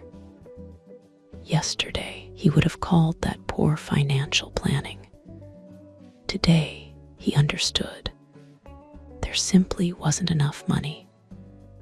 No spreadsheet could solve arithmetic. He turned off the light and lay down. For the first time in his life, he understood that poverty was not always created by bad choices. Sometimes, it was created because every available choice was bad. Chapter 8. Those who still give Saturday arrived with clear skies. Damien woke to the sound of his phone vibrating. Noah, he had nearly forgotten. Today, the college visit. He answered, Morning. You still coming? Yes. Good. I thought you might have found work. Not today. Meet me at noon. I'll be there. The call ended. Damien looked at the nearly empty refrigerator. 1 egg. Half a loaf of bread. A small container of soup. He ate half the bread and saved the rest for dinner. Every habit from his previous life urged him to eat a proper meal before leaving. Reality disagreed. The bus ride took nearly an hour. Students filled most of the seats. Many laughed, others slept. Some studied quietly. Noah waited outside the campus entrance. The moment he saw Damien, he smiled. You made it. I said I would. They shook hands. Then Noah frowned. You look exhausted. Long week. Mine too. Exams. They walked across the campus together. Students hurried between buildings carrying books and backpacks. The atmosphere felt hopeful. Alive, Noah spoke with excitement. I think I finally know what I want to do after graduation. Damien listened. Engineering, renewable energy, infrastructure, research. The young man spoke with genuine passion. Damien noticed something else. Every few minutes, Noah looked at him, checking, making sure his brother was all right. Someone depended on Elias, not financially, emotionally. That realization surprised him. They stopped at a small cafeteria. Noah ordered lunch. Damien quietly checked the money in his wallet. Enough for himself. Barely. Noah noticed. I can pay today. No, it's all right. You paid last time. That wasn't an answer. Damien hesitated, then accepted. Thank you. Noah smiled. You'll get me next time. Damien lowered his eyes. He hoped so. After lunch, they walked toward the library. Near the entrance, several volunteers were setting up folding tables. A handwritten sign read, Community Food Drive. One of the volunteers recognized Noah. Hey, glad you came. Need another pair of hands. Always. Noah looked toward Damien. Mind helping? Damien almost refused. He had planned to search for work afterward. Then he looked at the boxes. Families arrived carrying canned food. Children helped stack supplies. College students organized donations. Nobody appeared wealthy. Many looked like they had very little themselves, yet they kept bringing food. He nodded. All right. For 3 hours, Damien carried boxes, sorted donations, helped elderly visitors load groceries into their cars. A young woman thanked him repeatedly after he carried several heavy bags. An older man apologized because he could donate only a few cans. The volunteers thanked him anyway. Every contribution mattered. Damien watched quietly. Nobody asked who deserved help. Nobody demanded proof of effort. Nobody delivered lectures about personal responsibility. They simply helped. As the event ended, one volunteer opened several pizza boxes. Everyone gather around. There's enough for everybody. Damien stepped back. I'm fine. The volunteer laughed. There's plenty. Take some. He accepted one slice, then another. Noah smiled. See, free food tastes better with company. Damien looked around. Students laughed while cleaning tables. Children chased one another across the grass. Volunteers packed remaining donations into a truck. Nobody expected anything in return. The feeling unsettled him, not because it seemed wrong, because it seemed natural. Across the city, Elias attended a charity gala representing Damien's company. Crystal chandeliers reflected across polished floors. Servers carried silver trays between guests dressed in expensive suits and elegant gowns. Every conversation sounded carefully rehearsed. Congratulations on the quarterly numbers. Thank you. Wonderful acquisition. Appreciated. Excellent speech last week. Very kind. The words blended together. A man approached holding a glass of wine. Victor Langley, investment banker. He smiled broadly. Damien, good to see you. Likewise. Victor leaned closer, still planning to close those regional offices. Nothing's been decided. Interesting. Marcus seemed confident. We're reviewing everything first. Victor laughed. You've become cautious. Responsible. Same thing if you're losing money. He walked away before Elias answered. The conversation left an unpleasant feeling. Later, another guest approached. A woman in an elegant blue dress. She smiled warmly. It's been months. You finally accepted one of these invitations. Elias searched Damien's memory. Nothing. She noticed immediately. You don't remember me. I'm sorry. Olivia Mercer. We met during the Innovation Summit in Zurich. Of course, she smiled politely. You don't remember. Not very well, that's all right. You spent most of the evening answering business calls anyway. She glanced around the ballroom. You've always looked uncomfortable at these events. Elias looked across the room. People laughed, networked, negotiated. Some conversations were genuine. Many were not. He understood what she meant. Marcus eventually joined him near one of the windows. Different crowd than your boardroom.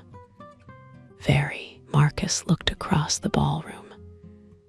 Everyone here wants something. Investment, influence, information. Sometimes all three. You trust any of them. A few, you. I'm still deciding. Marcus studied him. You've changed.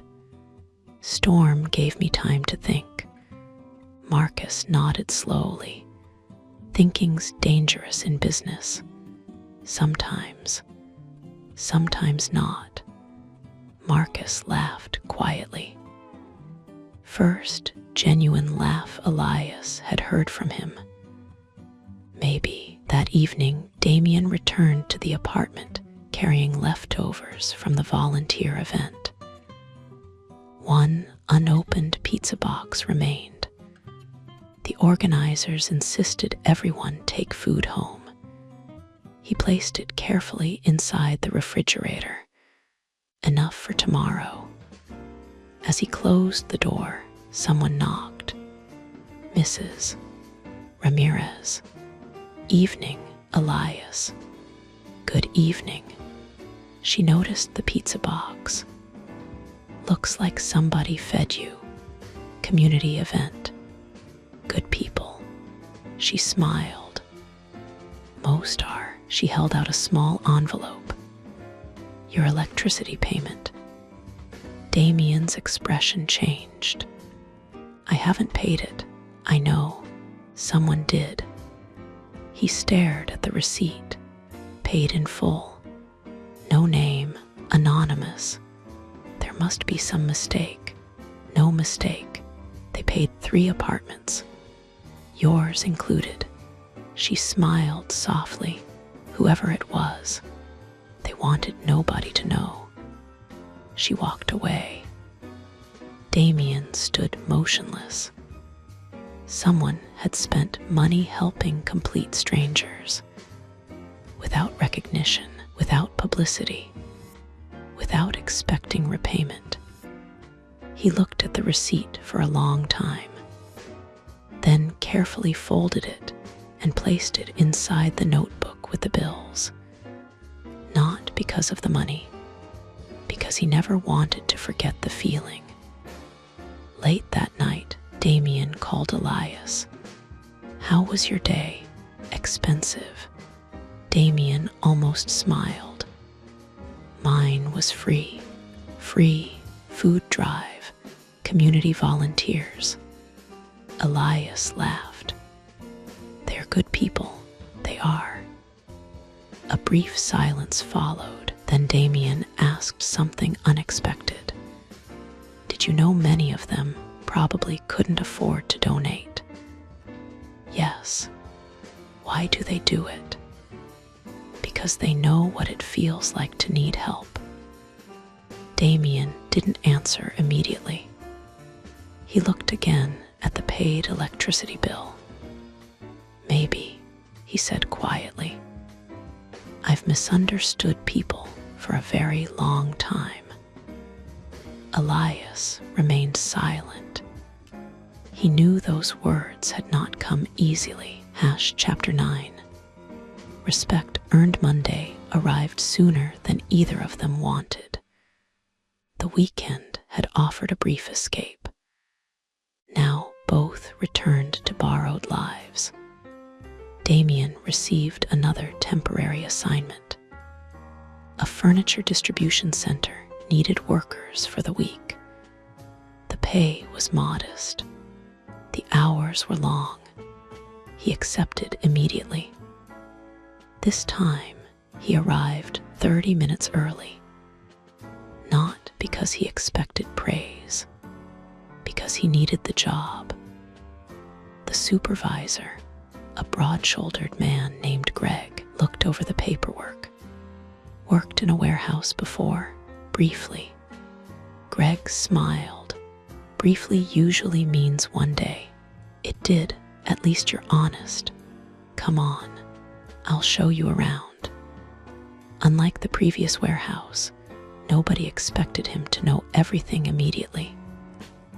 Greg demonstrated how to lift awkward furniture without straining his back, how to stack boxes safely, how to move quickly without wasting energy. Watch first.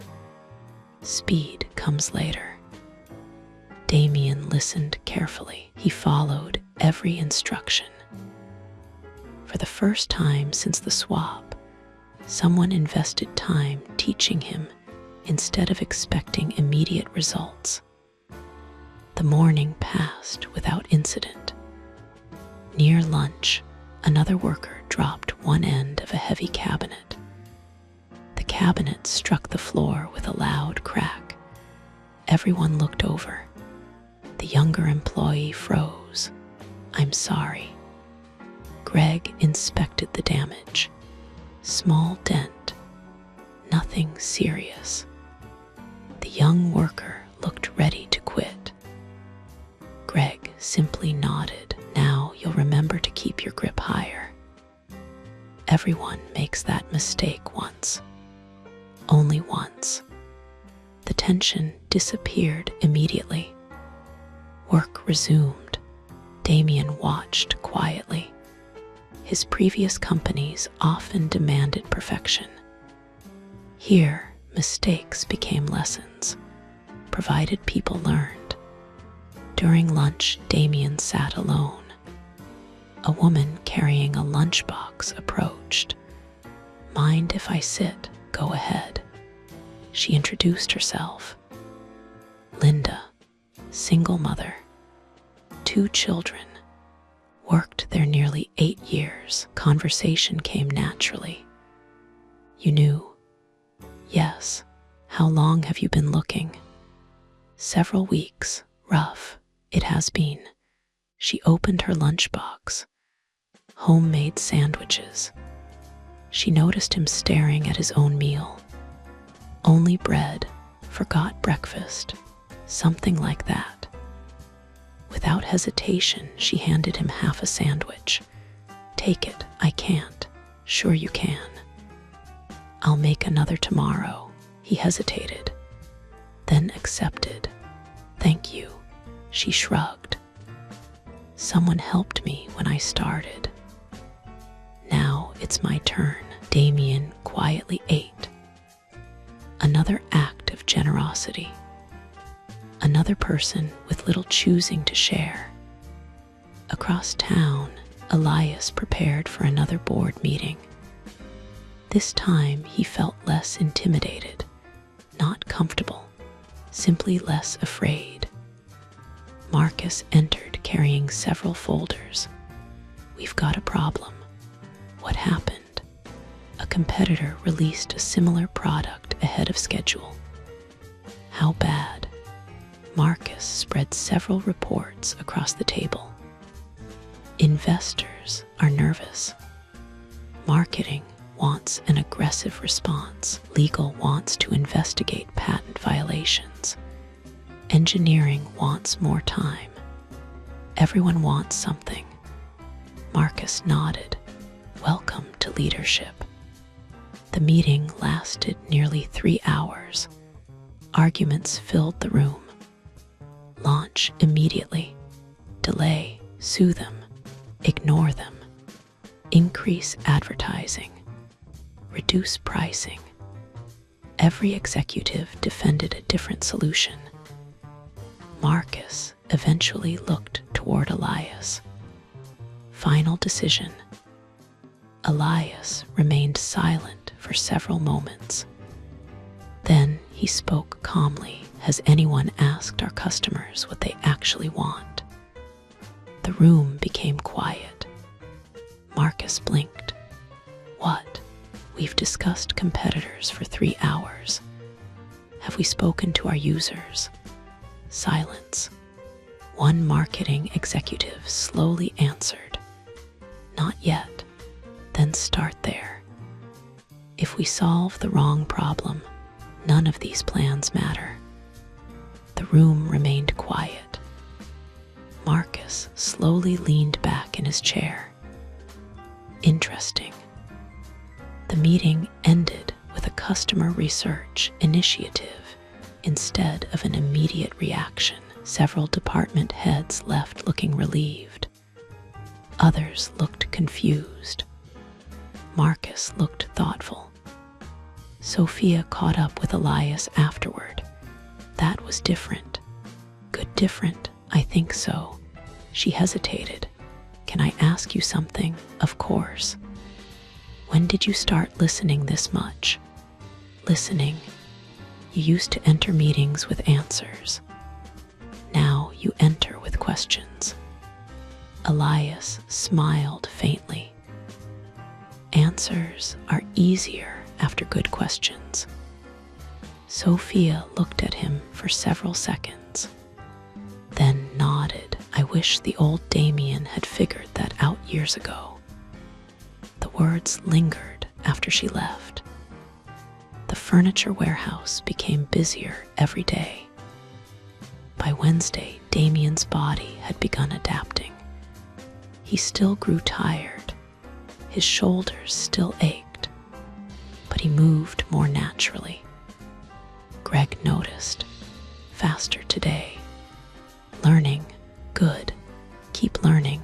You'll last." Those simple words meant more than Damien expected.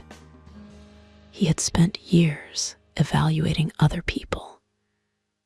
Now someone else evaluated him. Approval felt surprisingly satisfying. Late that afternoon, a delivery truck arrived behind schedule. The crew worked quickly to unload it before closing. One pallet shifted unexpectedly. Several large boxes slid toward Linda. She never saw them. Damien reacted instinctively. He shoved her aside. The boxes crashed onto the concrete where she had been standing. Everyone rushed over. "You all right?" Linda nodded, shaken. Greg looked at Damien. "Nice catch." Damien looked at the scattered boxes. "Anyone hurt?" "No." "Then we're fine." Linda quietly touched his shoulder. "Thank you." He simply nodded. No speech. No heroics. Just relief. That evening, Greg stopped him before he left. "You available next month?" Damien looked surprised. "For what?" "Permanent opening." "Nothing guaranteed, but I'd recommend you." He stared at the supervisor. Why? Because you work hard, you learn, you help people, skills can be taught. Characters harder. Damien walked home thinking about those words. A week ago, he would have hired based almost entirely on experience. Greg had looked beyond experience. He had looked at potential. Meanwhile, Elias sat alone in Damien's office after everyone else had left. The city glowed outside the windows. He reviewed employee records, performance reviews, promotion histories, training programs. One report caught his attention. Internal promotion rate, far lower than expected. He read further. Many entry-level employees never advanced despite strong evaluations. He made several notes. Opportunity shouldn't depend only on where someone starts. The sentence came naturally. He looked at it for a long moment, then smiled. Perhaps Damien would have written something very different only weeks earlier. That night, the two men spoke again. How was work? Damien answered first. Better. You sound surprised. I am. Someone offered to recommend me for a permanent position. Congratulations. Thank you. A short silence followed. Then Damien asked, how about you? Long meeting, many opinions, any progress? Maybe.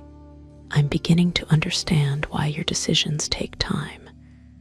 Everyone expects certainty, even when certainty doesn't exist. Damien nodded, though Elias could not see it. That's leadership. Elias answered quietly. And your life? It's teaching me something too. What's that? Hard work matters. But sometimes, someone first has to give you a chance to prove you can work hard. Damien heard no reply, only silence, not uncomfortable, reflective. Finally, Elias spoke. I think we're both starting to understand each other. Neither argued. For the first time, both agreed completely. Chapter 10. Quiet changes. Nearly a month had passed since the storm. Neither man had found the mirror. Neither had discovered another abandoned chapel, another lightning strike, or another explanation. Life no longer felt like a nightmare. It felt like reality, a borrowed reality. Damien settled into the rhythm of warehouse work. His body had changed. His hands had become rough. The blisters had hardened into calluses. He still returned home exhausted, but exhaustion no longer surprised him. Greg kept his promise. A permanent position became available. The interview lasted less than 10 minutes. Greg asked only one question. Still interested? Yes. Then welcome aboard. Damien accepted the handshake. For the first time since waking in Elias's body, he had stable employment. The salary remained modest. It would not solve every problem, but it meant next month's rent could be paid. The relief was impossible to describe. On his lunch break, Damien noticed a familiar scene. A new employee sat alone, young, nervous, barely touching his food. Several older workers laughed nearby, not cruelly, simply talking among themselves. The young man looked isolated. Damien walked over. First week, the young man nodded. Is it obvious? It was for me too. He sat down. The conversation lasted only 15 minutes. Lifting techniques, safety rules, Greg's habits. The best place to buy inexpensive work gloves.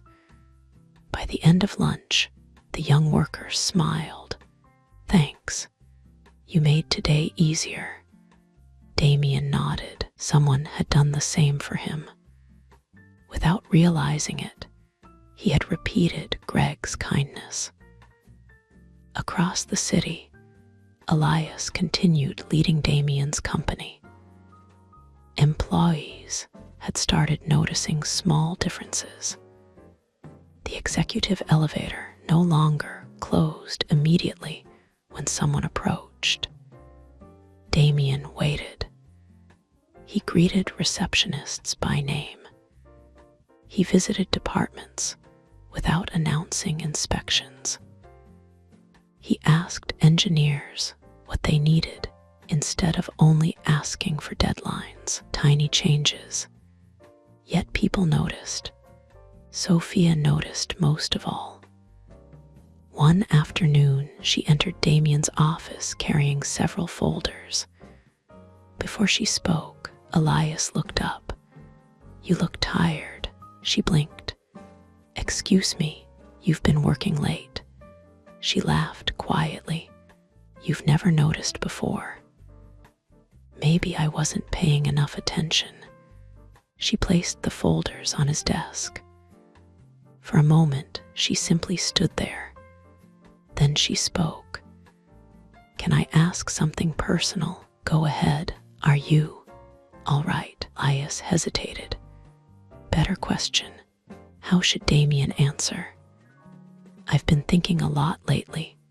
About what? People. Sophia smiled faintly. That's definitely new. Later that afternoon, Elias requested something unusual.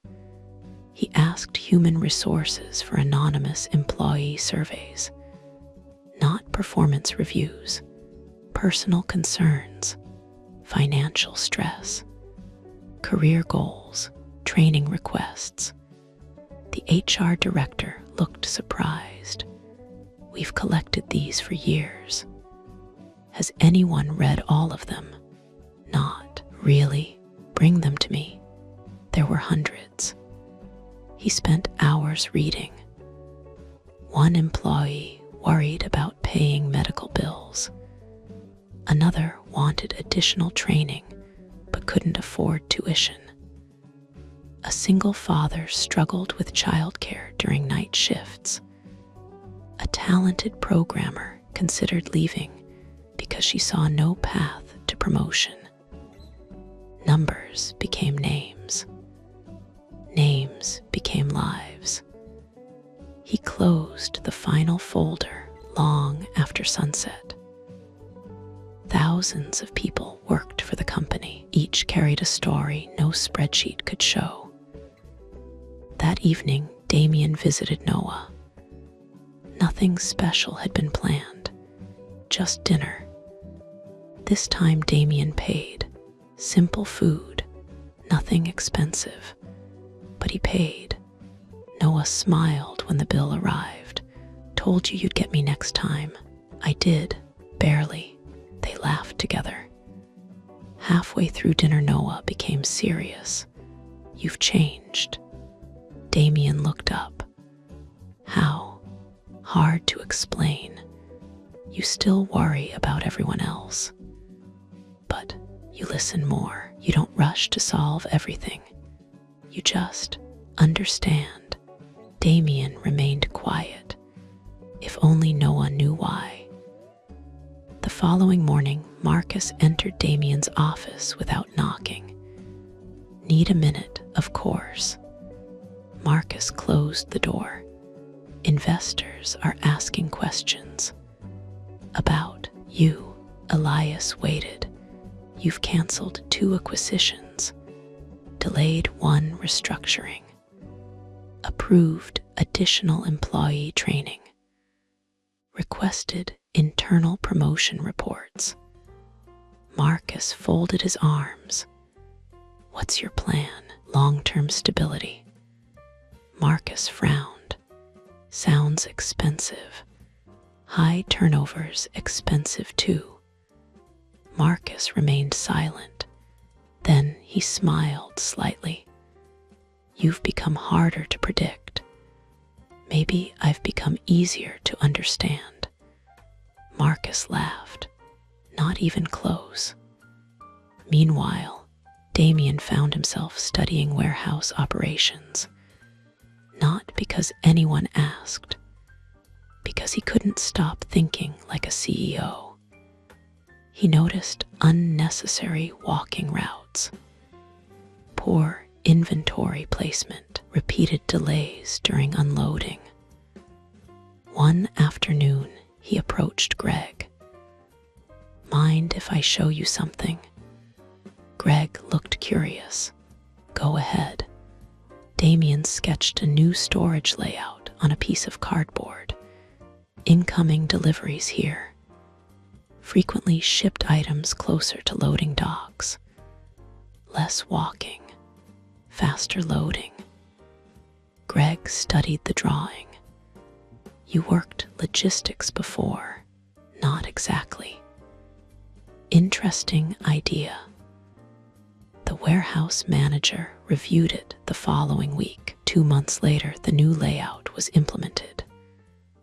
Loading times dropped noticeably. Greg found Damien during lunch. Manager liked your idea. Apparently saved more time than expected. Damien smiled. Glad it helped. Greg looked at him thoughtfully. You ever think about management? Sometimes. You'd probably be good at it. The words lingered long after the conversation ended. Even in another life, the skills remained. That evening, Elias received another invitation. Private dinner, only Marcus and 2 major investors. The discussion remained polite. Until dessert. One investor leaned forward. Damien, we're concerned. About what? You're becoming sentimental. Marcus watched quietly. The investor continued. Training programs, delayed layoffs, additional employee support. Shareholders expect returns. Elias answered calmly. Healthy companies need healthy employees. Another investor shrugged. Employees are replaceable. Elias looked directly at him. People aren't. The table became silent. Marcus said nothing. But for the first time, he didn't defend the investors either. Late that night, Damien called. Busy day. Always you. Warehouse changed its layout. Because of you. Maybe. Congratulations. Thank you. A brief silence followed. Then Elias spoke. I think I understand something now. What? Your company didn't become successful by accident. Damien smiled faintly. No, it didn't. Another pause. Then Damien answered, and your life didn't survive by accident either. That surprised Elias. What do you mean? You built relationships. People trust you. They help you because you've helped them. That's not luck. That's something you earned. Neither spoke for several moments. Respect had quietly replaced resentment. Neither wanted the other's life, but both had stopped believing it was easy. Chapter 11. What matters most. Autumn arrived quietly. The mornings grew colder. Leaves collected along sidewalks before city workers swept them away. Nearly 3 months had passed since the storm. The impossible had become routine. Neither Damien nor Elias expected to wake up in their own body anymore. They simply lived. Damien finished his warehouse shift just after 4 in the afternoon. As he changed clothes, his phone rang. Noah, he answered immediately. What's wrong? Noah sounded out of breath. It's Mrs. Ramirez.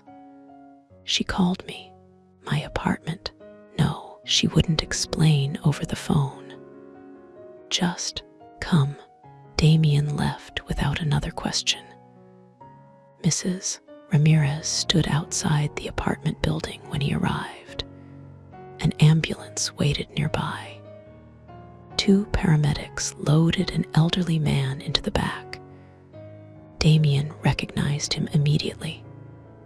Mr. Wilson, the quiet widower from the apartment across the hall. He had spoken to him only twice. Heart attack, Mrs. Ramirez answered before he asked. Is he alive? Barely. His daughter lives 3 hours away. She looked toward the ambulance. He would have died if Noah hadn't found him. Damien turned. Noah stood near the entrance, still breathing heavily. I heard him fall. He looked embarrassed. Door was unlocked. I called emergency services. Damien placed a hand on his shoulder. You saved his life. Noah shrugged. Anyone would have. Damien looked around. Not everyone. Later that evening, Mrs. Ramirez gathered several tenants in the hallway. Mr. Wilson would need help after leaving the hospital. Meals, groceries, transportation, medication. Before she could ask for volunteers, hands began rising. I'll drive him. I can cook. I work nights. I'm free during mornings. My grandson can mow his lawn. One offer followed another. Nobody discussed payment. Nobody asked what they would receive. The apartment building was filled with people who constantly struggled. Yet somehow they always found something to give. Damien volunteered as well. Whatever's needed. Mrs. Ramirez smiled. I knew you would. The following morning, Elias faced a different emergency. Sophia entered his office without knocking. There's been an accident. He stood immediately. What happened? One of our manufacturing facilities. Equipment failure. 3 workers injured. None critical. Thank God. Marcus already arranged transportation. We're leaving in 10 minutes. The factory stood nearly 2 hours outside the city. Production had stopped. Emergency crews still inspected the damaged equipment. Employees gathered quietly in small groups. Many looked frightened. Marcus spoke first. Media already knows. Legal's preparing statements. Insurance investigators arrive this afternoon. Elias listened, then asked a different question.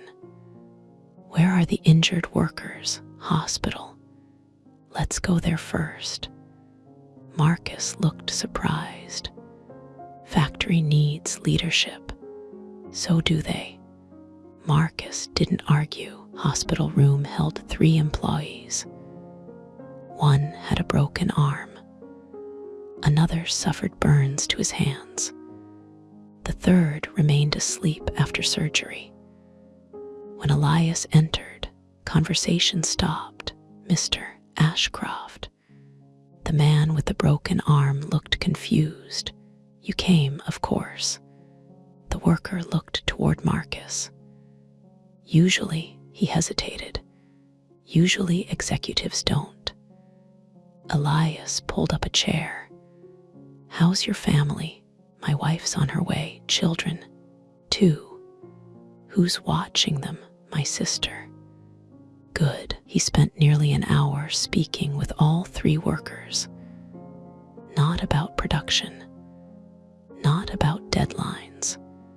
About recovery, families, medical care. Before leaving, he turned toward Sophia. Make sure every expense related to treatment is covered. Already covered by insurance. Everything else too. Transportation, meals, anything they need. Sophia nodded. I'll arrange it. The workers stared in disbelief. Back at headquarters, Marcus closed the office door. That wasn't cheap. No, necessary. Yes. Marcus walked toward the window. Do you know why I partnered with you 20 years ago? Because I was good at business. Because you made difficult decisions without hesitation. He turned around. Now you're making different ones. Am I making worse ones? Marcus remained silent longer than usual. Finally, he answered. I honestly don't know anymore.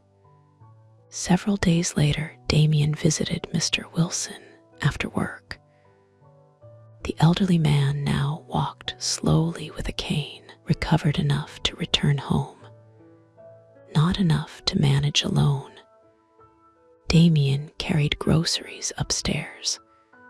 Mr. Wilson smiled.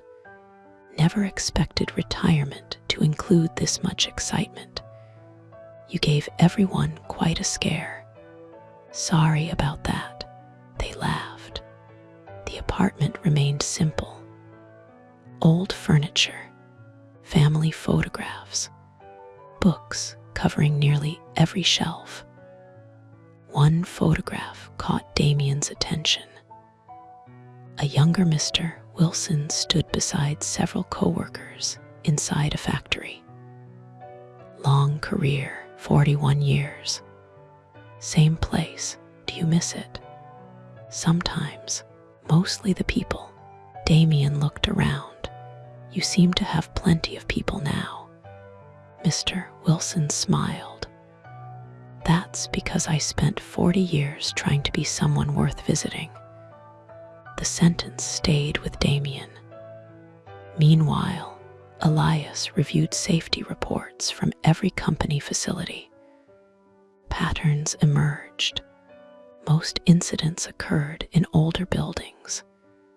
Delayed maintenance, outdated equipment, budget reductions over several years. He called an emergency executive meeting. Every aging facility receives a complete safety inspection. One executive frowned.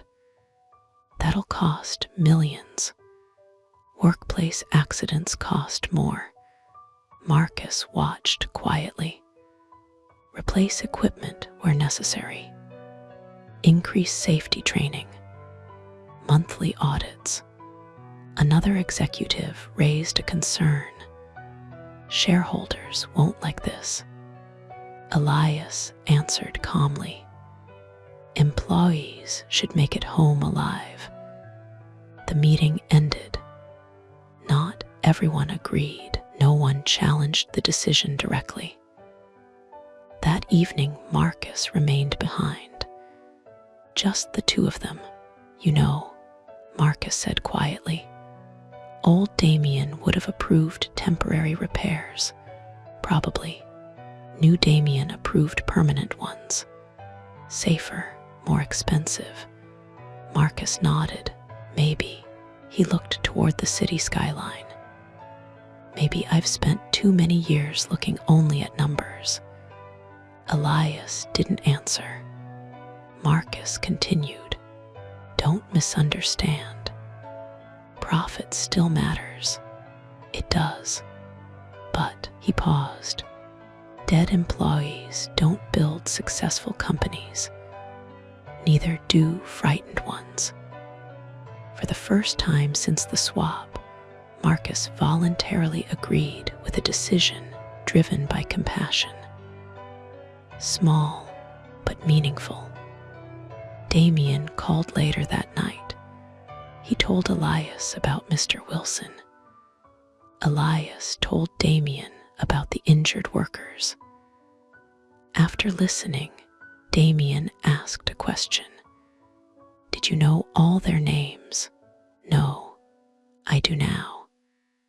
Damien looked down at his rough hands. I used to know production numbers better than people. Elias smiled softly. I used to think wealthy people didn't carry real burdens. Guess we were both wrong. Yes, we were. The call ended. Outside, rain began falling again. Not a violent storm, just gentle rain against the windows. Neither man feared it anymore. Chapter 12. Everything falls apart. Winter arrived with relentless rain. Business slowed across the city. Construction projects paused. Temporary contracts disappeared. Small businesses struggled through another difficult season. The changes reached every corner of the city, including both borrowed lives. Damien had just finished stacking inventory when Greg called everyone together. The warehouse floor became unusually quiet. Greg looked uncomfortable. He held several sheets of paper. Orders have dropped. Nobody spoke. The company lost 2 major contracts last week. A heavy silence settled over the room. Management's reducing shifts. Some positions are being eliminated. Damien already knew what came next. Greg hated every word. Names were read one by one. Experienced workers, new workers, part-time workers, permanent workers. Finally, Elias Carter. Greg lowered the paper. I'm sorry. Damien nodded slowly. I understand. You don't deserve this. Doesn't matter. It's not your decision. Greg extended his hand. If work comes back, you'll be first person I call. Thank you.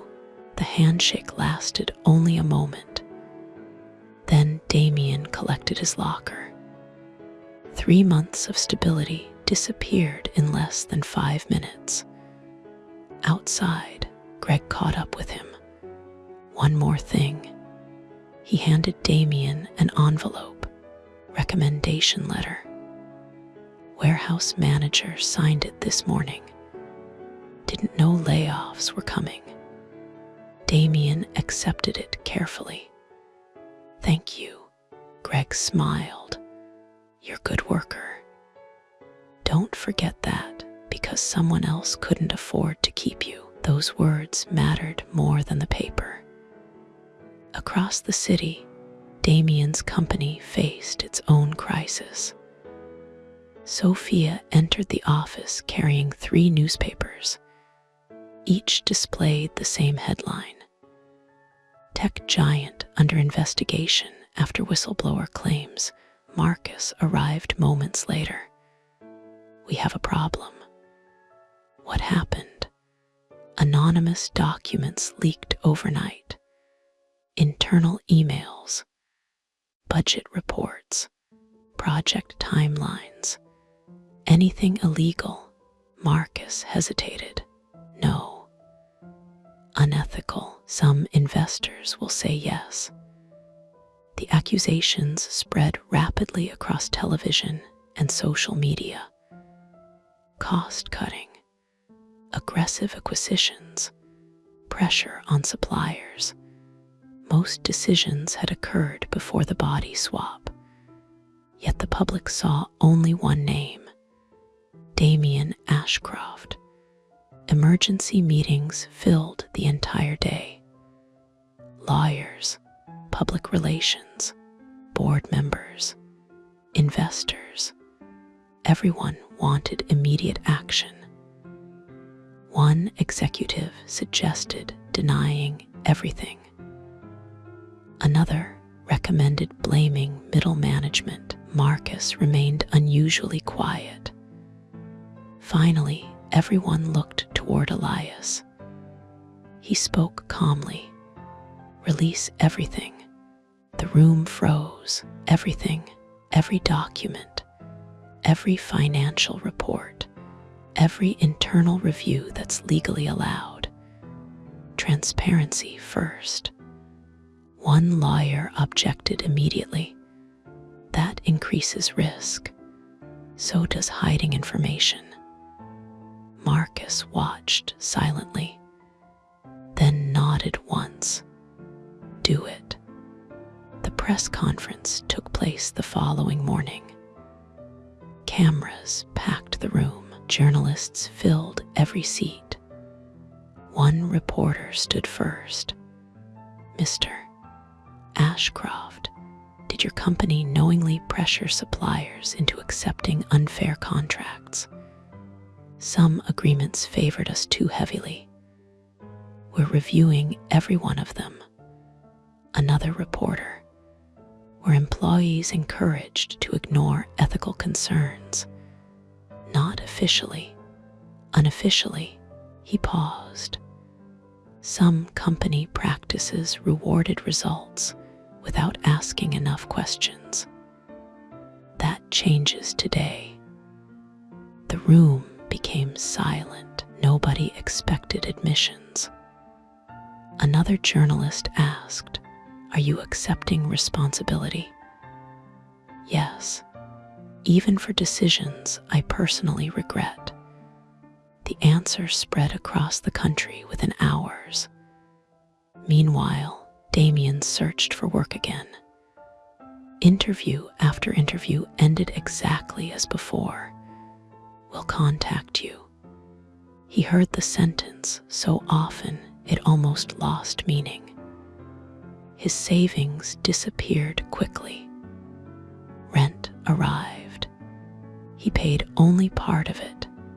Mrs. Ramirez accepted the envelope quietly. "You're short. I know. We'll figure something out." She never sounded angry, only concerned. That somehow felt worse. A week later, the electricity bill arrived. Then the phone bill. Then groceries became harder to afford. Damien sold several belongings. Old headphones, unused kitchen appliances, a spare jacket. None brought much money. Each sale bought another few days. Nothing more. One evening, he returned home carrying a single grocery bag. A notice rested against his apartment door. Final eviction warning. He stared at it. Read it twice. 3 times. The words never changed. Mrs. Ramirez approached quietly. I argued for more time. The owner refused. "I'm sorry." Damien folded the notice carefully. "How long?" 2 weeks. He nodded. "Thank you." She looked as though she wanted to say something else. Instead, she simply placed a hand on his shoulder before walking away. Across town, Elias faced another difficult meeting. The stock price had fallen sharply. Several investors demanded aggressive layoffs. Marcus closed the conference room door after everyone else left. They want immediate cuts. How many? Around 1,200 positions. No. Marcus expected that answer. Then what? Freeze executive bonuses. Delay expansion. Reduce non-essential spending. Marcus calculated silently. Not not enough. It's close. Close doesn't satisfy shareholders. Neither does destroying 1,200 families. Marcus looked exhausted. Sometimes there isn't a good answer. I know. The room remained quiet. Leadership meant choosing between painful options. Elias hated that lesson. Damien found temporary work unloading delivery trucks for 3 nights. The pay barely covered food. Then the work ended. Again. The recommendation letter opened doors, not enough. Employers still hired only when business demanded it. Character could earn opportunities. It could not create jobs that didn't exist. The eviction deadline arrived. Damien packed everything he owned into 2 bags: clothes, the notebook, several family photographs belonging to Elias, the recommendation letter, nothing else. Mrs. Ramirez helped carry 1 bag downstairs. I'm so sorry. You've got nothing to apologize for. She looked close to tears. You were finally getting ahead. Life had other plans. He handed her the apartment key. Thank you for everything. She hugged him unexpectedly. Take care of yourself, he nodded. I'll try. That evening, Damien stood beneath a highway overpass with several other homeless men. Some slept on cardboard, others beneath worn blankets. One man offered him half a sandwich. First night, Damien nodded. Gets colder after midnight. Take this. I can't, you can. I found food earlier, another act of kindness. Another person with almost nothing choosing to share. Damien accepted. Thank you. He sat quietly against the concrete pillar. Cars passed overhead. Thousands of people drove home, only a few meters away. Yet they might as well have been another world. For the first time in his life, he had nowhere to go. Late that night, Elias called. Damien answered after several rings. You sound tired. Long day. Everything all right? A long silence followed. Then Damien finally answered. I lost the apartment. Elias stopped breathing for a moment. What? I'm homeless. Neither spoke. The weight of those words needed no explanation. Finally, Elias whispered, I'm sorry. Damien looked across the dark shelter where strangers slept beside him. Months earlier, he would have believed every person there had failed. Now he knew better. Some had. Some hadn't. Many had simply reached the end of every available option. He leaned back against the cold concrete. No, he answered quietly. Now I finally understand. Chapter 13. Truth without words. Damien barely slept. Every passing car echoed beneath the overpass. The concrete never became comfortable. The cold settled into his bones long before sunrise. Around him, people slowly woke. Blankets were folded, cardboard stacked, plastic bags gathered. No one complained.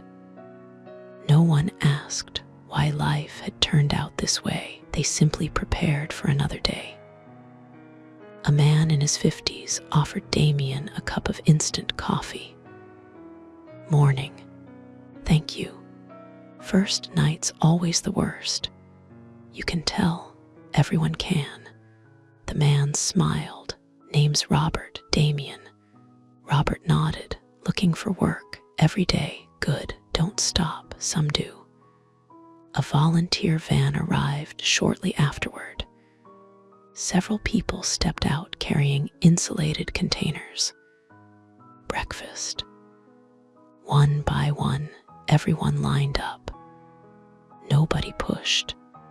Nobody argued. Each person received oatmeal, fruit, and coffee. A young volunteer handed Damien his meal. Have a good day. He almost laughed. She had no idea where he would spend it.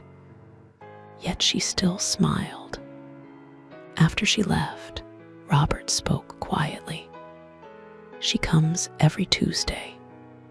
Never misses. Paid. Volunteer. Why? Robert shrugged. Guess she decided someone should. Damien looked at the disappearing van. He had donated millions to charitable organizations over the years. He had never personally served breakfast. The realization stung. Meanwhile, Elias arrived early at headquarters. Sophia was already waiting. Morning. She handed him several folders. The apprenticeship proposal, the scholarship program, employee assistance fund. Elias looked surprised. I don't remember requesting these. You didn't. She smiled faintly. You rejected similar proposals every year, I thought. Maybe you'd actually read them now. He opened the first folder. An apprenticeship program for young adults without formal experience. The projected cost was substantial. The projected return uncertain. He imagined Damien sitting across from him. Months ago, he would have dismissed it immediately. Now, he placed the folder on top of the stack. Schedule a meeting. Sophia looked genuinely surprised. All of them. For the first time in years, she left Damien's office smiling. Damien spent the day searching for work. He walked from business to business. Factories, restaurants, delivery companies, construction sites. Every answer sounded familiar. Nothing available. Try again next month. Applications only online. Will keep your resume. By late afternoon, his feet hurt. His stomach growled. He counted his remaining money, enough for one inexpensive meal. He entered a small diner, ordered soup, nothing else. As he reached for his wallet, the waitress smiled. Already paid. Damien looked confused. By who? She nodded toward the corner. Robert, the homeless man from that morning, raised his hand. You needed it more. Damien carried the bowl to his table. Why? Robert shrugged. Someone bought mine yesterday. Figure I should keep it moving. Damien stared at the soup. A chain of kindness, passing from one person to another, without contracts, without recognition, without expectation. That evening Noah found him. Mrs. Ramirez told me where to look. Damien stood. You shouldn't be here. Why not? Because. He stopped. No reason sounded convincing. Noah looked around the shelter, then back at Damien. Come stay with me. Your dorm won't allow it. Probably not. Then I'll sleep somewhere else. Absolutely not. Noah folded his arms. You've spent your whole life taking care of me. Let me help you once. Damien felt something tighten inside his chest. Pride, the same pride that had once defined his own life. He understood it now. Accepting help felt harder than giving it. Finally, he nodded. Just for a few days. That's all I needed to hear. Across the city, Elias attended another investor meeting. The atmosphere remained tense. One investor spoke bluntly. Your recent policies are costing money, perhaps. No perhaps about it. Marcus remained silent. Another investor continued. Employee support, safety upgrades, training, scholarships. Where does it end? Elias answered calmly. When we stop treating people as expenses. Several executives shifted uncomfortably. The investor laughed. You're running charity? No, I'm trying to build a company people actually want to work for. The discussion ended without agreement. Afterward, Marcus walked beside him. You know they'll try replacing you. Eventually, probably. You aren't worried. Of course I am. Marcus nodded slowly. Good. Only fools aren't afraid. That night, Damien and Elias met. Not by phone, in person, at the abandoned chapel. Months had passed since either had visited. The building looked unchanged. Broken windows, collapsed roof, empty altar, still no mirror. They sat on opposite pews. For several minutes, neither spoke. Finally, Damien broke the silence. I judged people my entire life. Elias listened quietly. I thought effort explained everything. I was wrong. He looked down at his rough hands. Some people work harder before breakfast than I worked in an entire day. They're still poor.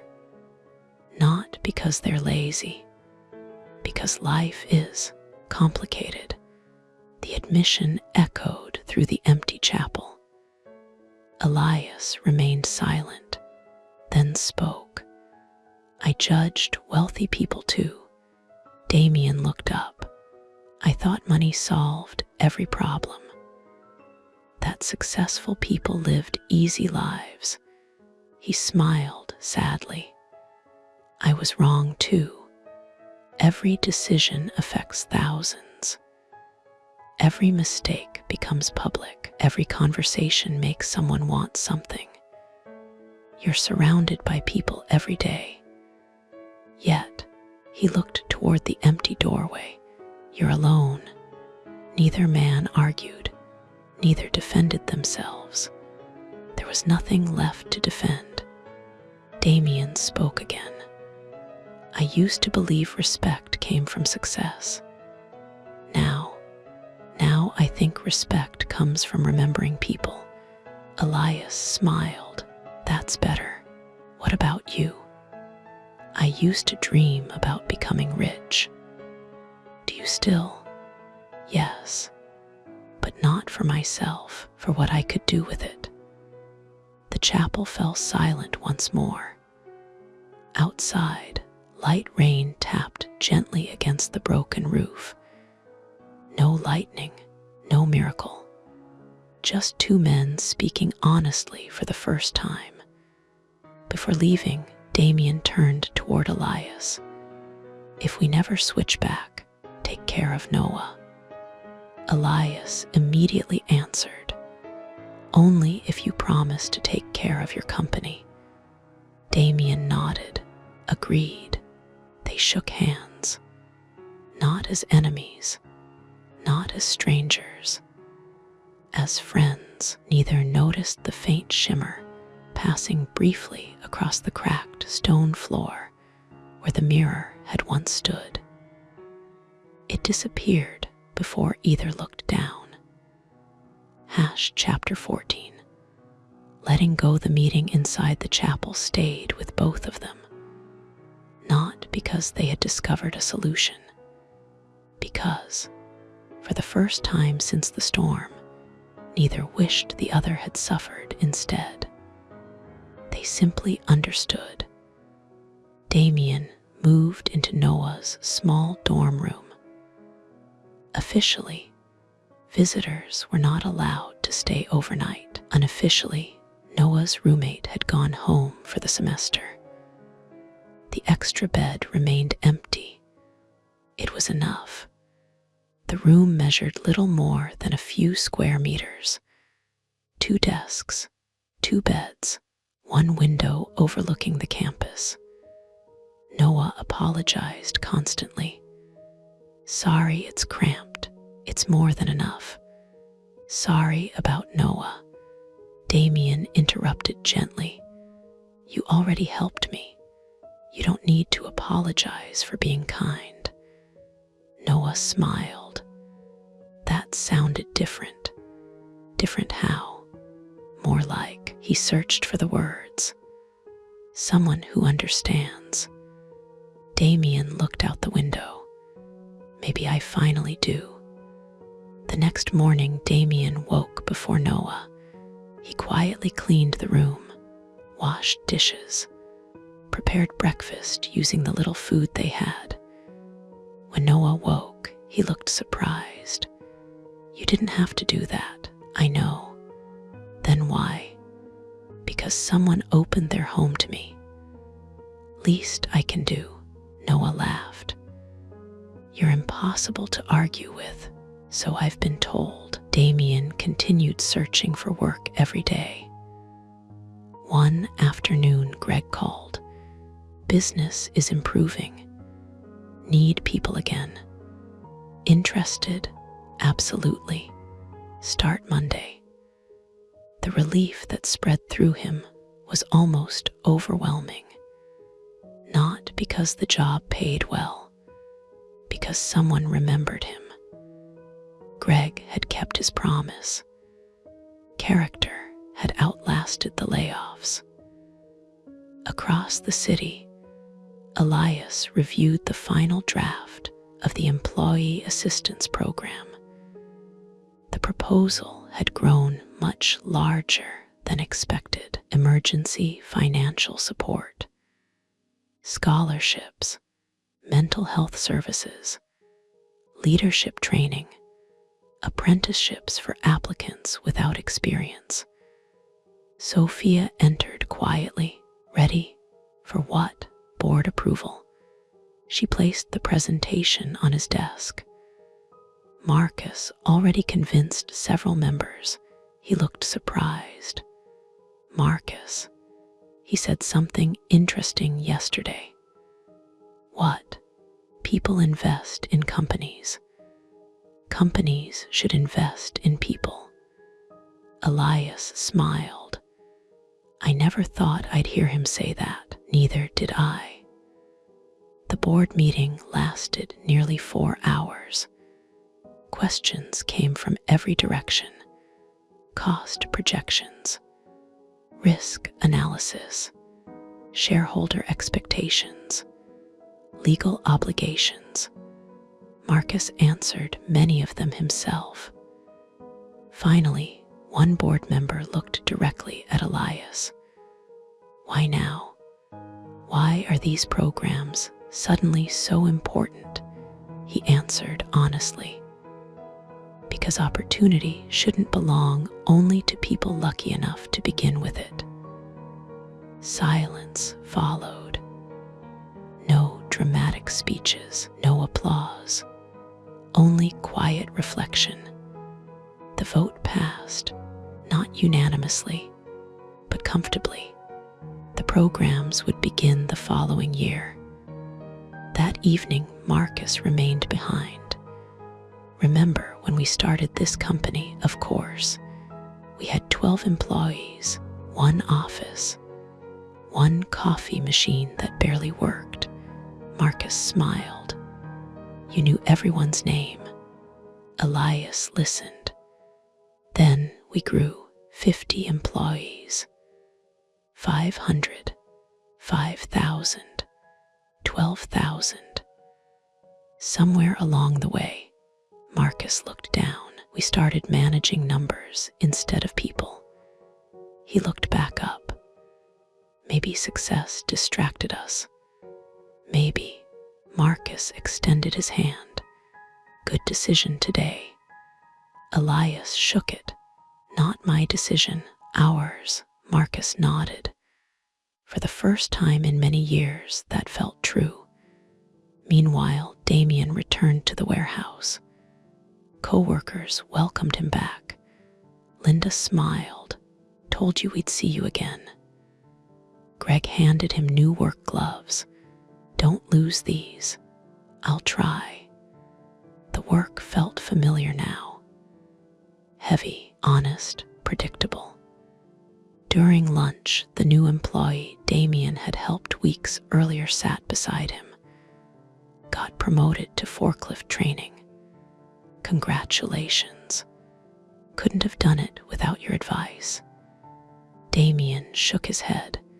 You did the work, maybe, but somebody pointed me in the right direction. The conversation reminded Damien of something. A single opportunity, a little guidance. Sometimes that was all someone needed. Several days later, Damien received another envelope, not a bill, a tax refund. Small, unexpected, enough to rent a modest room again. No luxury, just stability. He immediately thanked Noah. You don't have to leave, I know, but I want you to have your room back. Noah smiled. Promise we'll still have dinner every week. Promise. That weekend, Damien visited Mrs. Ramirez. She greeted him with a hug. He held up the apartment key. Looking for a tenant, she laughed. Already found one, good. Actually, she smiled, apartment across the hall just became available.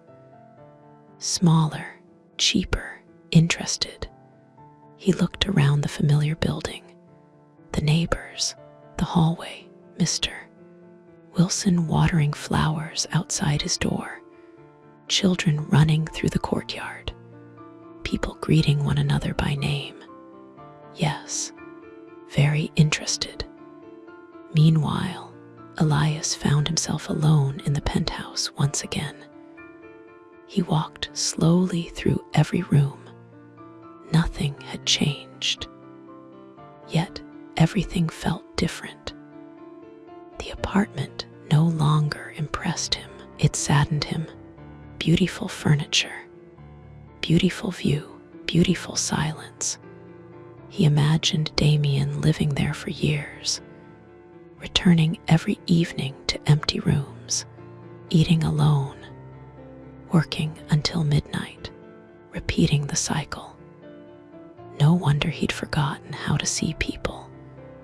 There had been almost nobody close enough to remind him. That night, the two men met once more. The chapel had become familiar, almost comforting, still empty, still quiet, still holding its secrets. Damien smiled as Elias entered. Good news. Greg hired me again. Congratulations.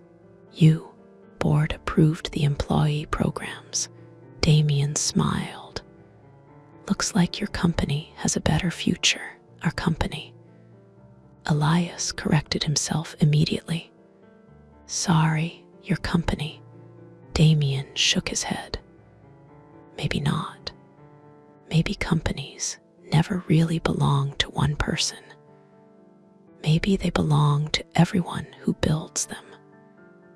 Elias looked at him carefully. A few months ago, you would have laughed at that sentence. I know. They sat together in silence. Neither rushed to leave. Neither searched for the mirror anymore. Eventually, Elias spoke. Funny, what's funny? I don't think I want my old life back because yours is easier. Damien nodded. Same here. I want it back because He smiled. It's mine. Exactly. They both laughed. Simple, honest. The kind of laughter shared only between friends. Outside, clouds slowly gathered over the city. Neither noticed. Chapter 15. The storm returns. The weather forecast predicted light rain. Instead, the city awoke beneath dark clouds that seemed strangely familiar. People hurried through their routines without paying much attention. Weather changed. Life continued. Only two men felt an uneasy sense of recognition. Damien noticed it first. He stood outside the warehouse, loading dock, watching distant lightning flash across the horizon. Greg walked beside him. Looks like another rough storm. Seems that way. Hope it waits until after shift. Me too. Damien kept watching the clouds. Something about them refused to leave his mind. Not fear, recognition. Across the city, Elias looked out from the executive floor. The skyline had disappeared behind sheets of rain. Sophia entered carrying another stack of reports. Looks like we'll be here late. Maybe. She noticed him staring outside. Storm bothering you? Not exactly. Feels. He stopped. Never mind. She smiled. Long week. Something like that. By evening, the rain intensified. Roads flooded. Traffic slowed. Public transportation reported delays. Phones buzzed across the city with weather alerts. Avoid unnecessary travel. Seek shelter if conditions worsen. Damien finished work just as the first lightning struck nearby. His phone vibrated. One message. Elias. Meet at the chapel. Now. No explanation followed. None was needed. Damien immediately left. At almost the same moment, Elias closed his office door. Sophia looked up. You're leaving? There's somewhere I need to be. In this weather? Yes. Marcus overheard the conversation. Whatever's so important, he looked toward the rain. Hope it's worth it. Elias answered honestly. I think it might be. The abandoned chapel looked exactly as it had months before. Rain poured through the damaged roof. Wind rattled broken windows. The old wooden doors swung open beneath powerful gusts. Damien arrived first. Seconds later, Elias entered from the opposite side. They smiled, almost instinctively. You felt it too?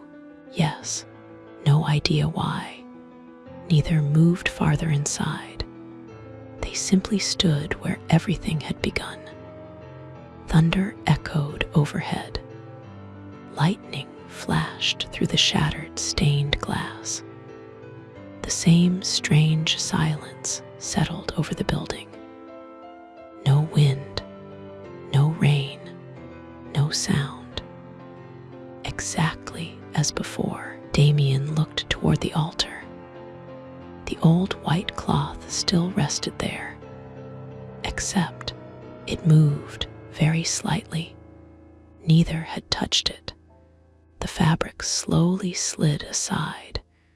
Beneath it stood the bronze mirror, exactly as it had appeared months earlier, untarnished, perfectly clean, as though it had never disappeared. Neither spoke, neither questioned it. Words no longer mattered. They walked forward together. They stopped before the mirror. This time, their reflections remained normal.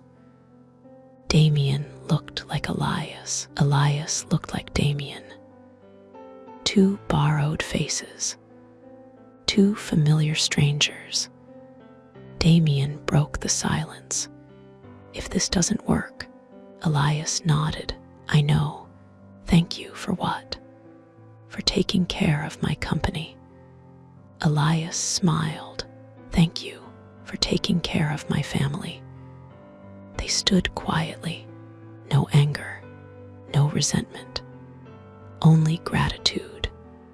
Lightning illuminated the chapel. The mirror reflected brilliant white light. Damien slowly placed one hand against the bronze frame. Elias did the same. Neither hesitated. Neither tried to force anything. Outside, lightning struck. The explosion of light swallowed the chapel. For a single heartbeat, the reflections changed. Each man saw his own face again. The mirror vibrated. The light became blinding. Then darkness. Morning sunlight entered through large glass windows. Damien opened his eyes. The ceiling, the bedroom, the penthouse. His heartbeat accelerated. Slowly, he raised his hands. His hands. His watch, his arms. He hurried toward the bedroom mirror. Damien Ashcroft looked back. He touched his own face. The reflection matched perfectly. He laughed, a short, disbelieving laugh, then quietly sat on the edge of the bed. Home, across the city, another man opened his eyes. Tiny apartment, old refrigerator, cracked ceiling, morning sunlight. Elias immediately looked at his hands. Calluses, young hands, his hands. He smiled before even reaching the mirror. Still, he checked anyway. Elias Carter smiled back. Home. Both men remained silent for several minutes. Neither celebrated wildly. Neither questioned how. Some mysteries did not need answers. Both already understood why it had happened. Not scientifically. Personally. Later that morning, Damien entered headquarters. Employees greeted him as always. Good morning, Mr. Ashcroft. Good morning. Sophia followed him into the elevator. You seem, she stopped. Different again. Damien smiled. Do I? She looked carefully at him. Yes, but not in a bad way. He nodded. Good. At almost the same time, Elias walked into the warehouse. Greg looked up. Welcome back. Never thought I'd miss this place so much. Greg laughed. That's first. Work hard today. Always. Linda waved from across the warehouse. Morning, Elias. Morning. Everything felt wonderfully ordinary. Every familiar face carried new meaning. That evening, Damien stood alone inside his office. The city stretched endlessly beyond the windows. Months earlier, he had looked at that view with pride. Now, he looked at it with responsibility. He picked up the phone. Sophia answered immediately. Yes, Mr. Ashcroft. Schedule a meeting tomorrow morning. Board, no. Human resources, operations, finance, legal, everyone. What's the topic? Damien looked out across the city. Opportunity. At nearly the same moment, Elias sat alone in his apartment. Someone knocked. Mrs. Ramirez, rent. Elias smiled. Paid. She laughed. good answer. She looked at him for a moment. You seem happier, I think. He looked around the tiny apartment. I'm exactly where I'm supposed to be. She nodded. Funny. I've always thought so too. The storm ended. The mirror disappeared forever. Neither man ever returned to the chapel looking for answers. They no longer needed them. The lesson had already been learned. Chapter 16. Home, but not the same. The city looked exactly as it had the day before. Traffic filled the streets. Subway trains ran on schedule. Coffee shops opened at dawn. People hurried to work. Nothing had changed, except two men. Damien arrived at headquarters before anyone else. He unlocked his office himself, something he had not done in years. Usually someone else arrived first. Usually someone else prepared everything. This morning, he wanted silence. He walked slowly around the office.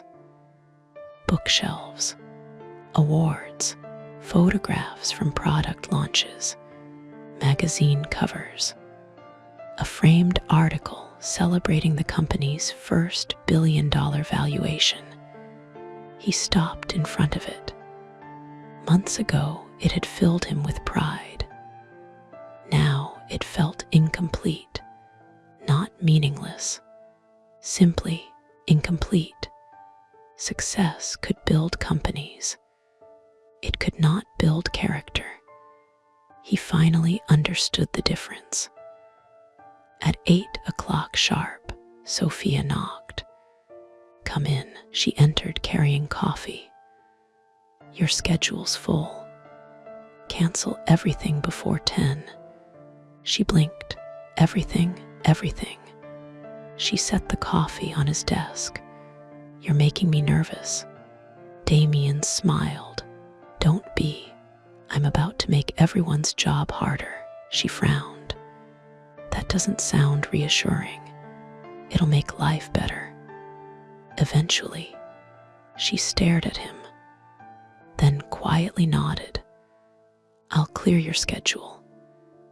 Meanwhile, Elias returned to the warehouse.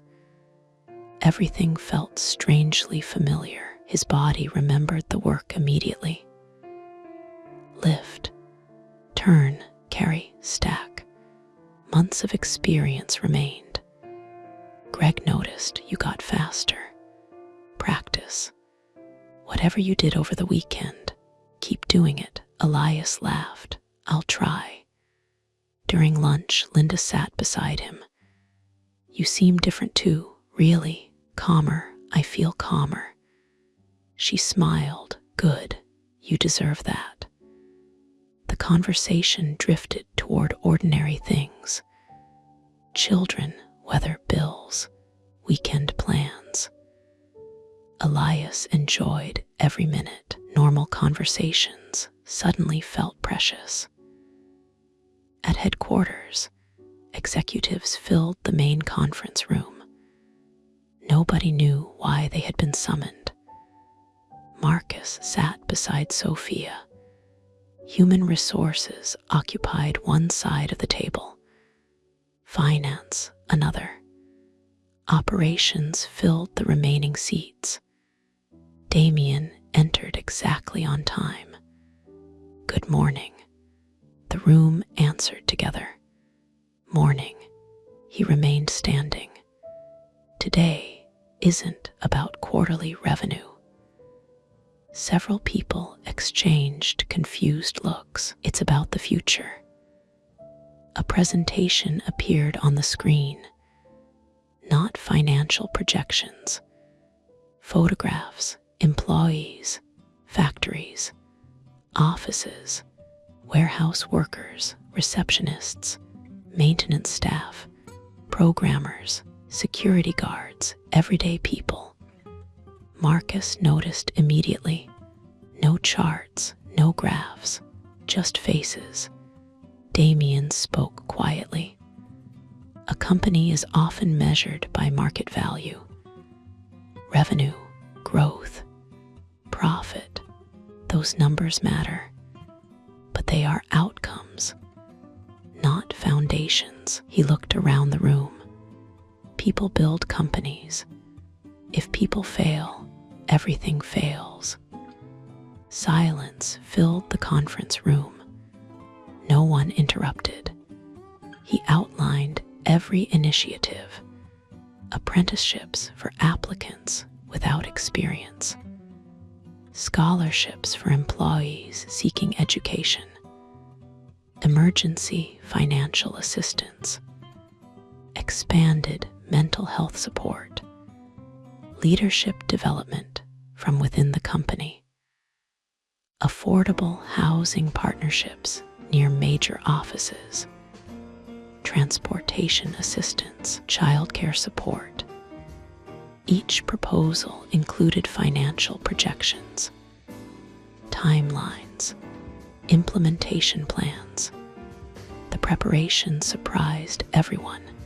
He had thought through every detail. One executive finally raised a hand. "This is expensive." "Yes." "How long before shareholders see returns?" Damien answered immediately. "Years." The room grew quiet. Another executive asked, "Then why do it?" "Because long-term trust creates stronger companies than short-term fear." Marcus smiled almost invisibly. That answer sounded familiar. The discussion continued for nearly 3 hours. Some concerns were practical, others philosophical. Eventually, every proposal received approval, not unanimously, but overwhelmingly. The company would change, slowly, carefully, permanently. After the meeting, Marcus remained behind, just as he had many times before. Only now the atmosphere felt different. "You planned all this while everyone thought you were fighting a public relations crisis." "Yes." Marcus looked at the presentation still displayed on the screen. "Where did this come from?" Damien answered honestly. "Perspective." Marcus laughed softly. "Most expensive lesson you've ever learned. Without question. Worth it." Damien didn't hesitate. Every second. Across the city, Elias finished his shift. Greg approached. "Need a favor?" "Sure."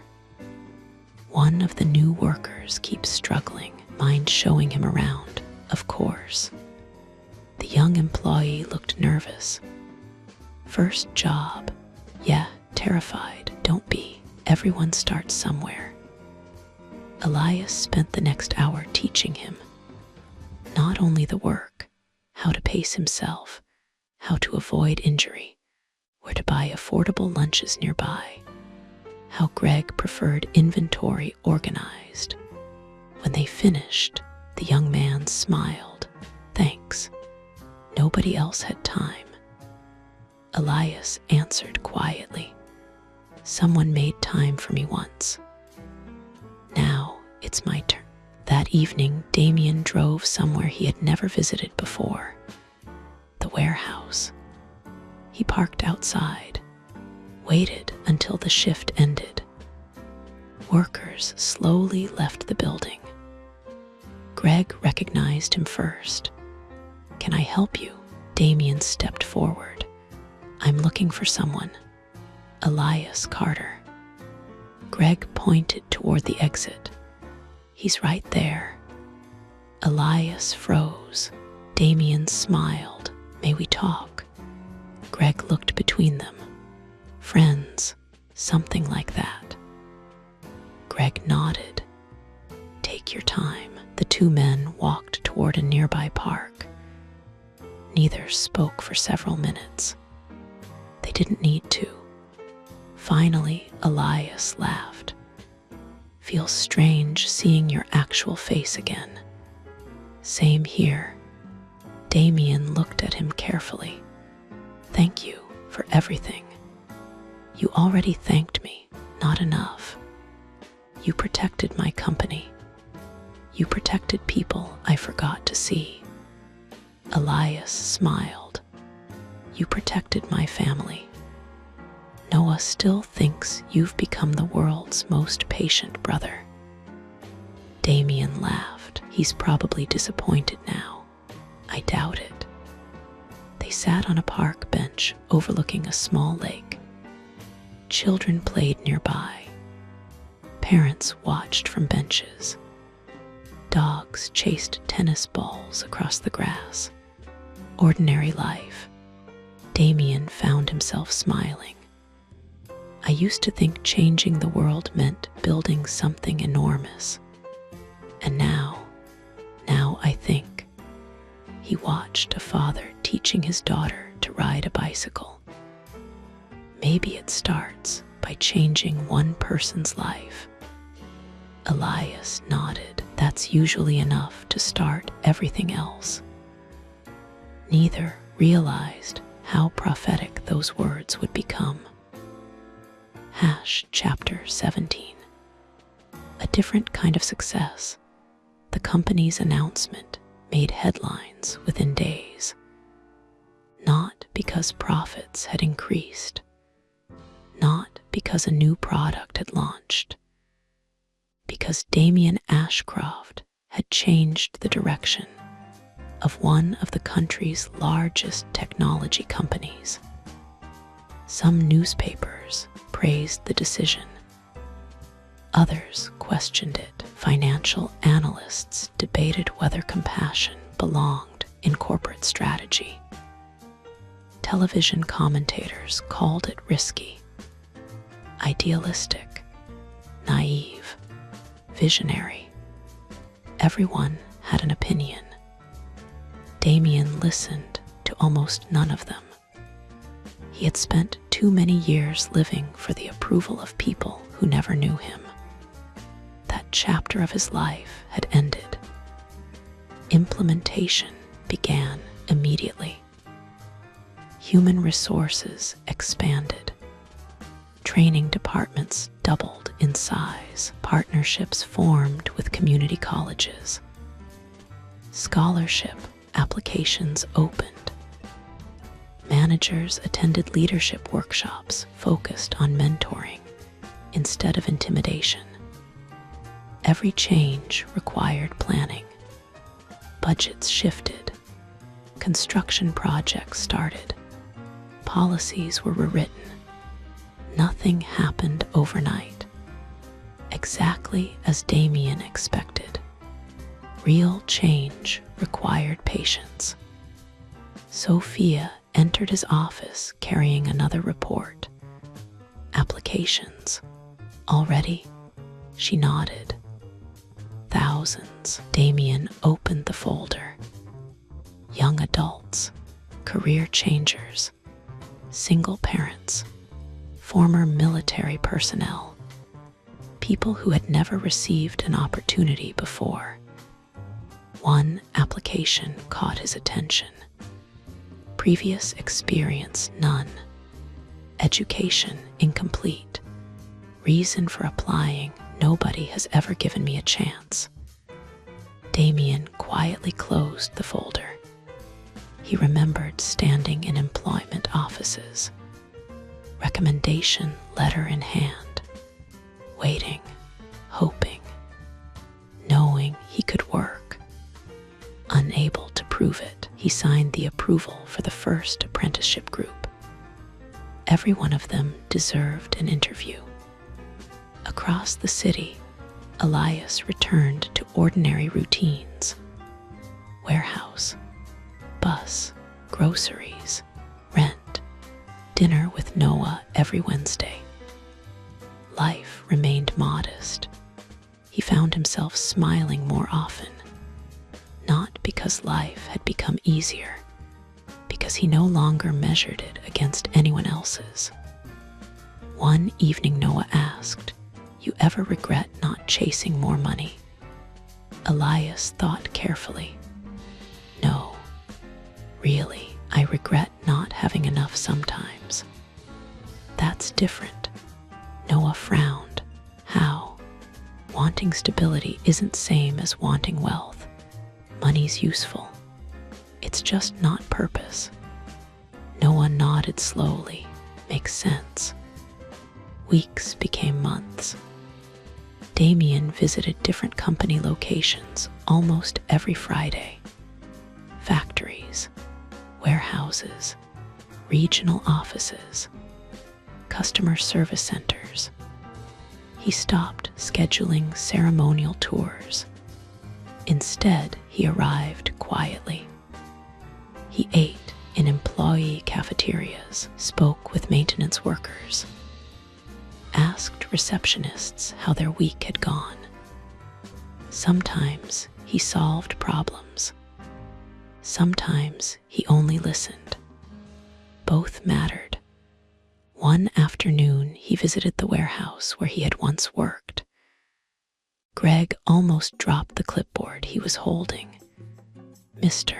Ashcroft, good afternoon. What brings you here? Inspection?"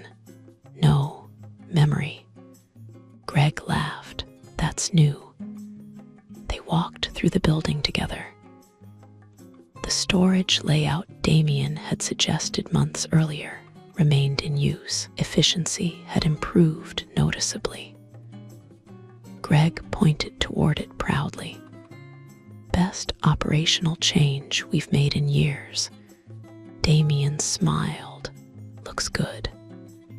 Greg had no idea why the compliment meant so much. During lunch, Damien sat beside ordinary warehouse employees. Linda recognized him from television. "You're that CEO." "I am." She looked embarrassed. "Sorry, didn't realize." "You don't need to apologize." She laughed. "You look familiar, though." "Have we met?" Damien smiled faintly. "I don't think so." He couldn't tell her the truth. Instead, he simply thanked her. For what? For reminding someone that sharing half a sandwich can matter more than you realize. Linda looked confused. "You're welcome, I think." Greg watched the exchange from across the room. Strangest CEO I've ever seen. That evening, Damien found Elias waiting outside the warehouse. Perfect timing. Finished early. Good. Want dinner? Always. They walked to the same inexpensive diner Elias had visited countless times. The waitress recognized him immediately. "Usual, please." She looked toward Damien. "And for you?" "Same." Damien smiled. Months earlier, he would have chosen the most expensive restaurant in the city without thinking. Now, this felt perfect. Halfway through dinner, Damien asked, "How many jobs did you apply for before getting hired here?" Elias laughed. "Lost count." "Hundreds." Damien quietly stirred his soup. No one should have to prove themselves hundreds of times before someone believes in them. "No, but many do." Damien nodded. "Not anymore." "What do you mean?" "The apprenticeship program starts next month. People without experience." "Exactly. Paid training, mentorship, career path." Elias smiled. "Someone's going to get first chance because of you, because of us." Elias looked confused. "Us? I couldn't have built it without living your life." The compliment carried more weight than any award Damien had ever received. A week later, the first apprenticeship class arrived. Nearly 100 young adults gathered inside the company's training center. Some wore borrowed clothes. Others held folders tightly against their chest. Many looked terrified. Damien stepped onto the stage. No cameras, no media, only applicants. He spoke simply. Most companies hire people because of what they've already done. We're hiring you because of what we believe you can become. Several people began crying quietly. He understood why. Someone had finally believed in them before they had proof. After the presentation, Sophia approached. That speech wasn't in the script. I know. Better this way. She smiled. Definitely. She hesitated. You know, employees talk. About what? They say you're happiest when you're visiting people instead of investors. Damien looked toward the apprentices filling the hallway. They're probably right. Late that evening, Damien stood alone in the empty training center. Rows of chairs, projectors switched off, applications stacked neatly on tables. He remembered sleeping beneath a highway overpass. He remembered Robert buying him soup, Linda sharing a sandwich, Greg giving him a chance, Mrs. Ramirez delaying rent, Noah opening his home. People who changed his life without ever knowing who he really was. He quietly made himself a promise. No one who sincerely wanted to work would ever be invisible to him again. Chapter 18. An opportunity. The apprenticeship program exceeded every expectation. Applications continued arriving long after enrollment closed. Managers reported stronger employee retention. Experienced workers volunteered as mentors. Departments that had once struggled to recruit talent now had waiting lists. The financial impact remained modest. The human impact was impossible to measure. Damien considered that the more important number. 3 months later, Sophia entered his office carrying a familiar folder. You asked me to investigate someone. Damien looked up immediately. Elias, she nodded. Everything we could legally find. Employment history, education, references, community volunteer work, warehouse performance reviews. She placed the folder on his desk. Every employer says nearly the same thing. Reliable, honest, hardworking, always helps others, never complains. Damien smiled. That sounds right. Sophia hesitated. May I ask why? Because I'm about to make him an offer. Later that afternoon, Damien drove to the warehouse again. Greg greeted him with a grin. Back already? Seems I can't stay away. Looking for Elias. Yes. Break room. Damien found him eating lunch with Linda and several coworkers. Conversation stopped when he entered. Elias stood. Everything all right? Perfectly. Mind taking a walk? Of course. They crossed the street to a small park. The same bench where they had first met after returning to their own bodies remained empty. Damien sat first. I need your help. Elias smiled. Depends. Can it be done after work? Damien laughed. Probably not. Then tell me. Damien took a folded document from his briefcase. I want you to come work with me. Elias immediately shook his head. No, you haven't even heard. I know what you're offering. Then why no? Because I don't want charity. Damien expected that answer. Good, neither would I. He handed over the document. Read it. Elias opened the folder. Not an employment contract, not a gift, a business proposal. Director of Community Development. Authority to oversee apprenticeship programs. Scholarships. Employee assistance initiatives. Community partnerships. Direct access to executive leadership, competitive salary. Profit sharing.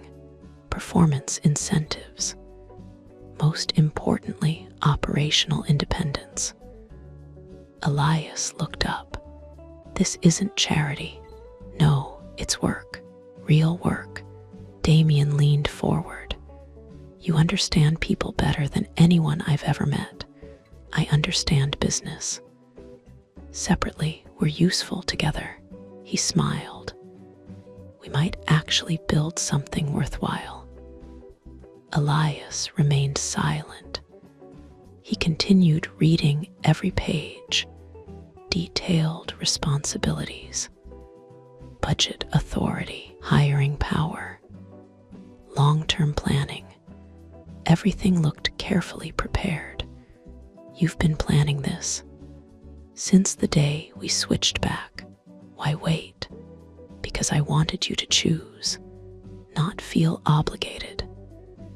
Elias looked toward the playground nearby. Children laughed while chasing one another. Parents watched from benches. Ordinary life.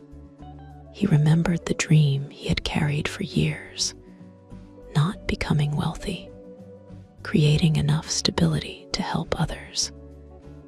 Damien's proposal offered exactly that, yet one question remained. Why me? Damien answered without hesitation.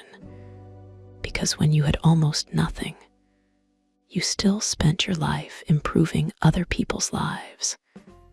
Imagine what you'll do with resources. Elias looked down at the contract again, then quietly closed it. I have one condition.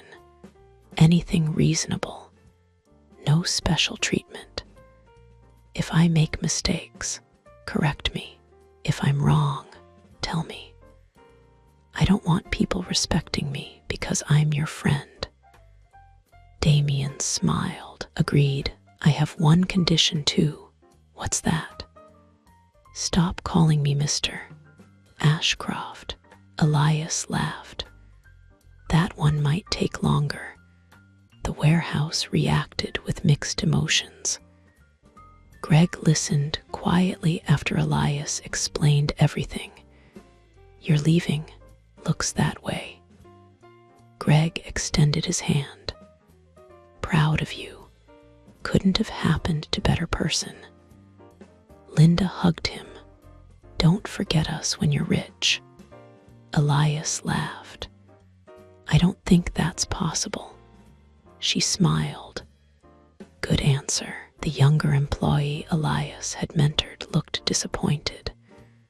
Who's going to teach me now? Elias placed a hand on his shoulder. You are. The young man looked confused. Find someone new. Teach them what I taught you. Then ask them to do same. Keep it going. The young worker nodded slowly. I can do that. I know. On Elias's first day at headquarters, nearly everyone assumed he was another executive hire. Expensive suit, security badge, private office. Sophia greeted him warmly. Welcome. Thank you. She walked him through the building. Most employees don't know your story. That's all right.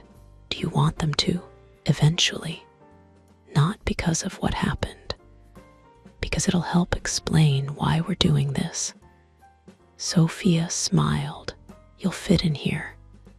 Weeks passed quickly. Elias visited schools, community centers, job fairs, shelters, trade programs. He listened far more than he spoke. Every conversation revealed another barrier. Transportation, childcare, interview clothing, internet access, simple obstacles, life-changing consequences. He returned with ideas. Damien approved nearly all of them, not because they were friends, because they were practical. One afternoon, Marcus joined them. I've been watching both of you. Should we be worried? Marcus laughed. Not yet. He looked toward Elias. You know, when Damien first hired you, I thought emotion had finally replaced common sense. Elias smiled. And now, Marcus shrugged. Turns out compassion can be good business. Who would have guessed? The three laughed together. A year earlier, the conversation would have been impossible. Late that evening, Damien and Elias stood on the rooftop terrace. The city stretched endlessly below. Busy, imperfect, alive. Damien looked across the skyline. Do you ever think about the mirror? Sometimes. Wish you knew what it was. Not really. Why? Because explanation wouldn't change lesson. Damien nodded. True, some things are valuable precisely because they can't be repeated. Elias looked toward the lights below. Think we'll ever tell anyone? No. Who'd believe us? Probably no one. They laughed quietly. The secret belonged only to them, and always would. Chapter 19. One chance, the partnership attracted attention long before it attracted praise. Industry analysts questioned Damien's decisions. Why create departments that generated little direct profit? Why invest in people who might leave? Why spend money on applicants with no experience? Competitors watched with skepticism. Some predicted failure. Others waited quietly. Damien ignored every prediction. Results would speak louder than opinions. The first apprenticeship class graduated 11 months later. 93 participants had begun the program. 89 completed it. 82 accepted full-time positions inside the company. The remaining 7 found work elsewhere. Damien considered every graduate a success. Opportunity had never been meant to create dependency. It had been meant to create independence. The graduation ceremony took place inside the company's largest auditorium. Families filled nearly every seat. Parents, brothers, sisters, children. Some had traveled across the country. Many had never visited a corporate headquarters before. Damien stood backstage, nervous. Elias noticed. Big speech. No. Big responsibility. Different. Elias smiled. You'll be fine. The ceremony began without unnecessary spectacle. Each graduate crossed the stage individually. Each received a certificate. Each shook hands with both Damien and Elias. Some smiled confidently. Others fought back tears. One young woman paused before leaving the stage. "May I say something?" Damien nodded. She turned toward the audience. 1 year ago, no company would even interview me, not because I couldn't learn, because nobody gave me first chance.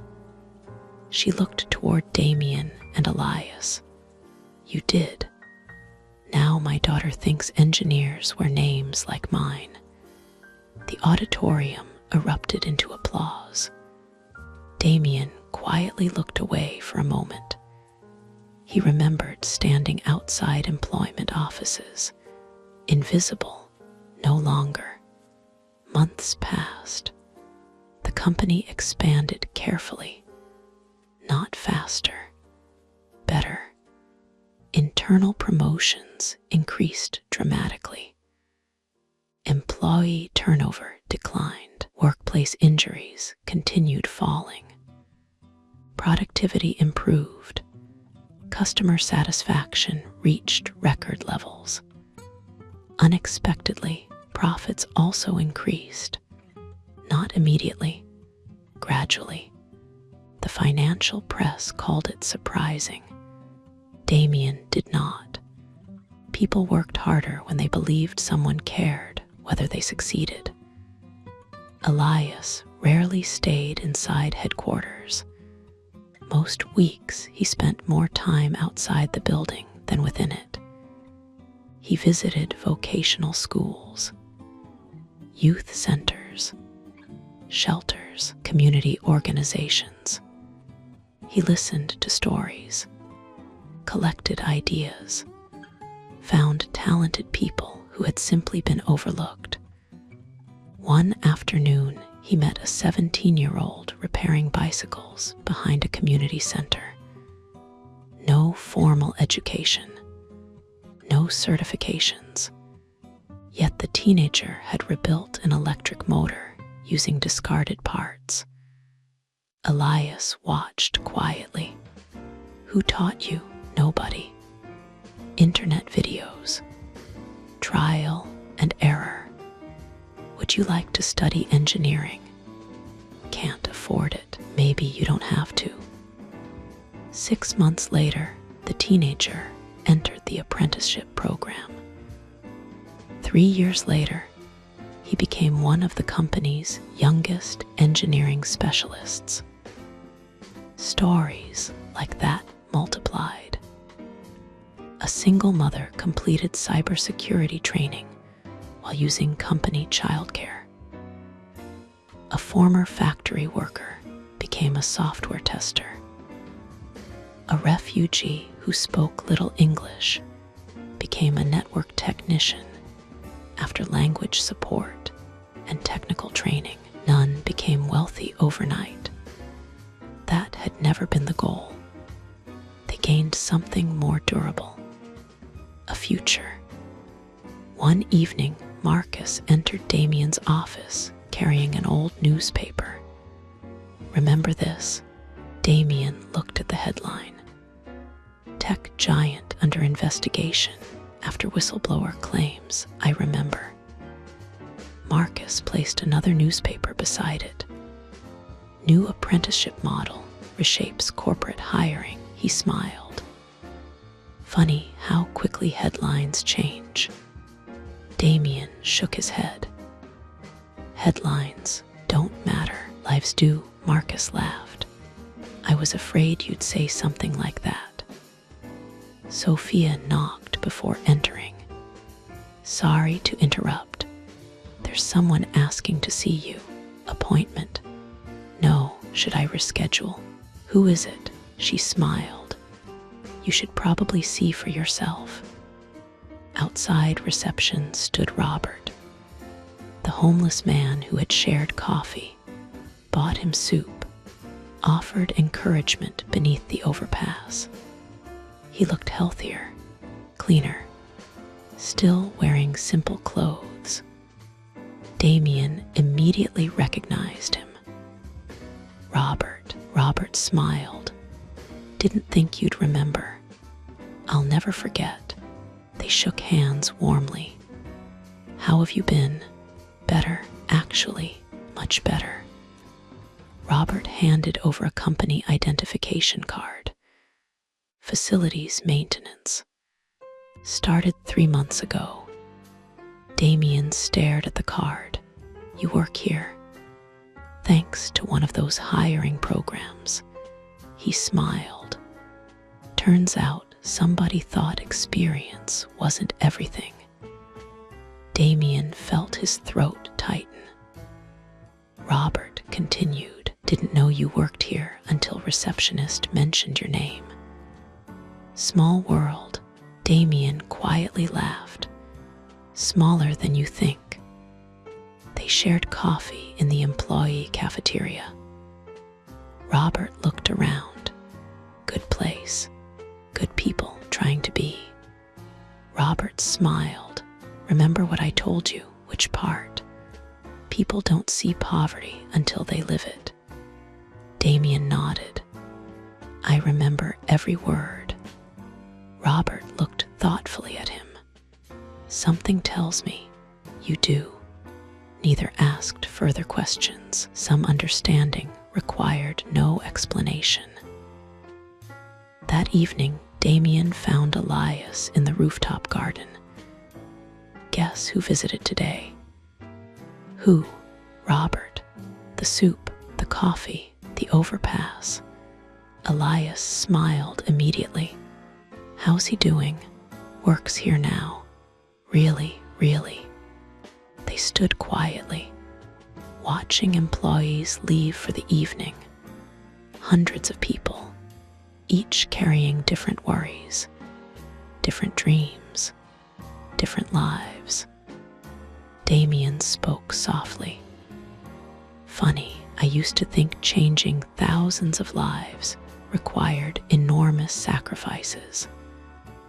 And sometimes it starts with hiring one person everyone else overlooked. Elias nodded. That's how most good stories begin. One chance, one person, then another. Chapter 20. The greatest investment 5 years past. The city continued changing. New buildings rose. Old neighborhoods evolved. Businesses opened. Others disappeared. Life never stopped moving, neither did Damien and Elias. The apprenticeship program expanded beyond a single company. Other businesses requested advice. Universities formed partnerships. Trade schools adapted their curriculum. Government agencies studied the results. Some companies copied individual programs. Others adopted the entire model. Damien welcomed every imitation. Opportunity was never meant to be exclusive. The company itself looked very different. Nearly half of its management team had begun through internal promotions. Employee turnover had become one of the lowest in the industry. Applications arrived faster than positions became available. Not because salaries were the highest, because people believed they would be treated with dignity. That reputation became more valuable than any advertising campaign. Marcus announced his retirement shortly after his 65th birthday. The farewell gathering filled the company auditorium. He stood at the podium looking less like a ruthless businessman and more like a proud teacher. When I met Damien, he began. I believed success belonged only to people strong enough to take it. He smiled toward Damien. Turns out I was wrong. The audience laughed softly. Marcus continued. Success also belongs to people wise enough to share it. He stepped away from the podium to sustained applause.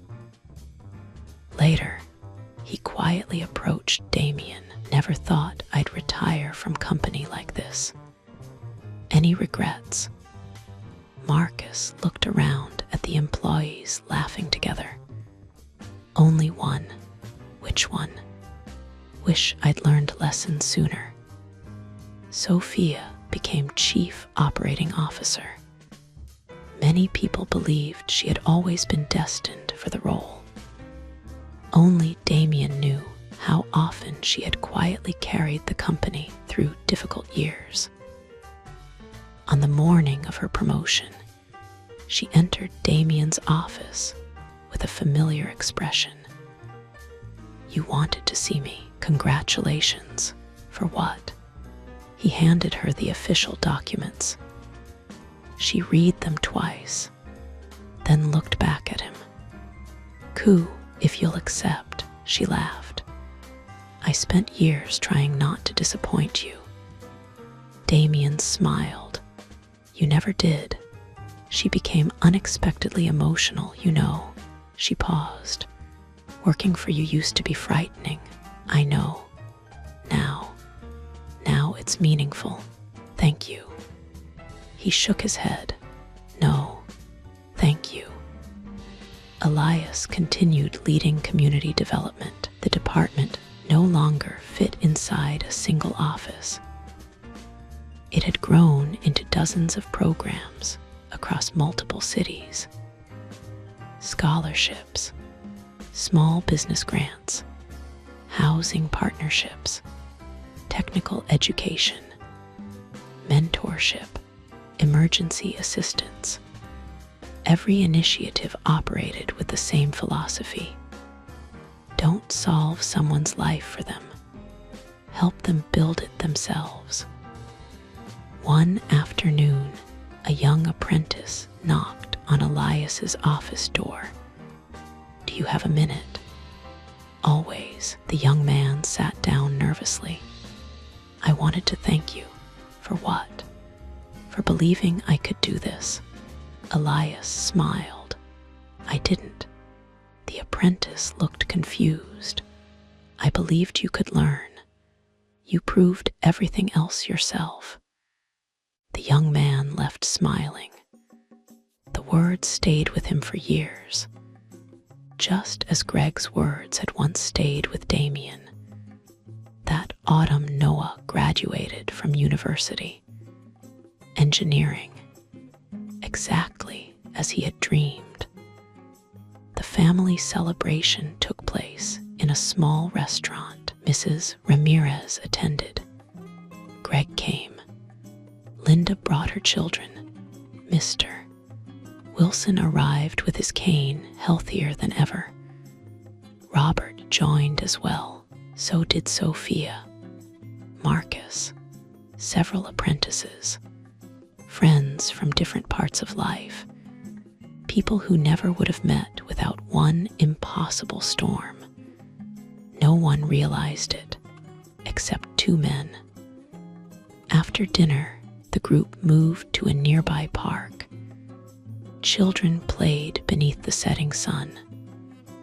Laughter drifted across the grass. Mrs. Ramirez watched Noah speaking with Damien. "Funny, what's funny?" She smiled at Elias. "Those two act like brothers." Elias laughed quietly. "In some ways, they are."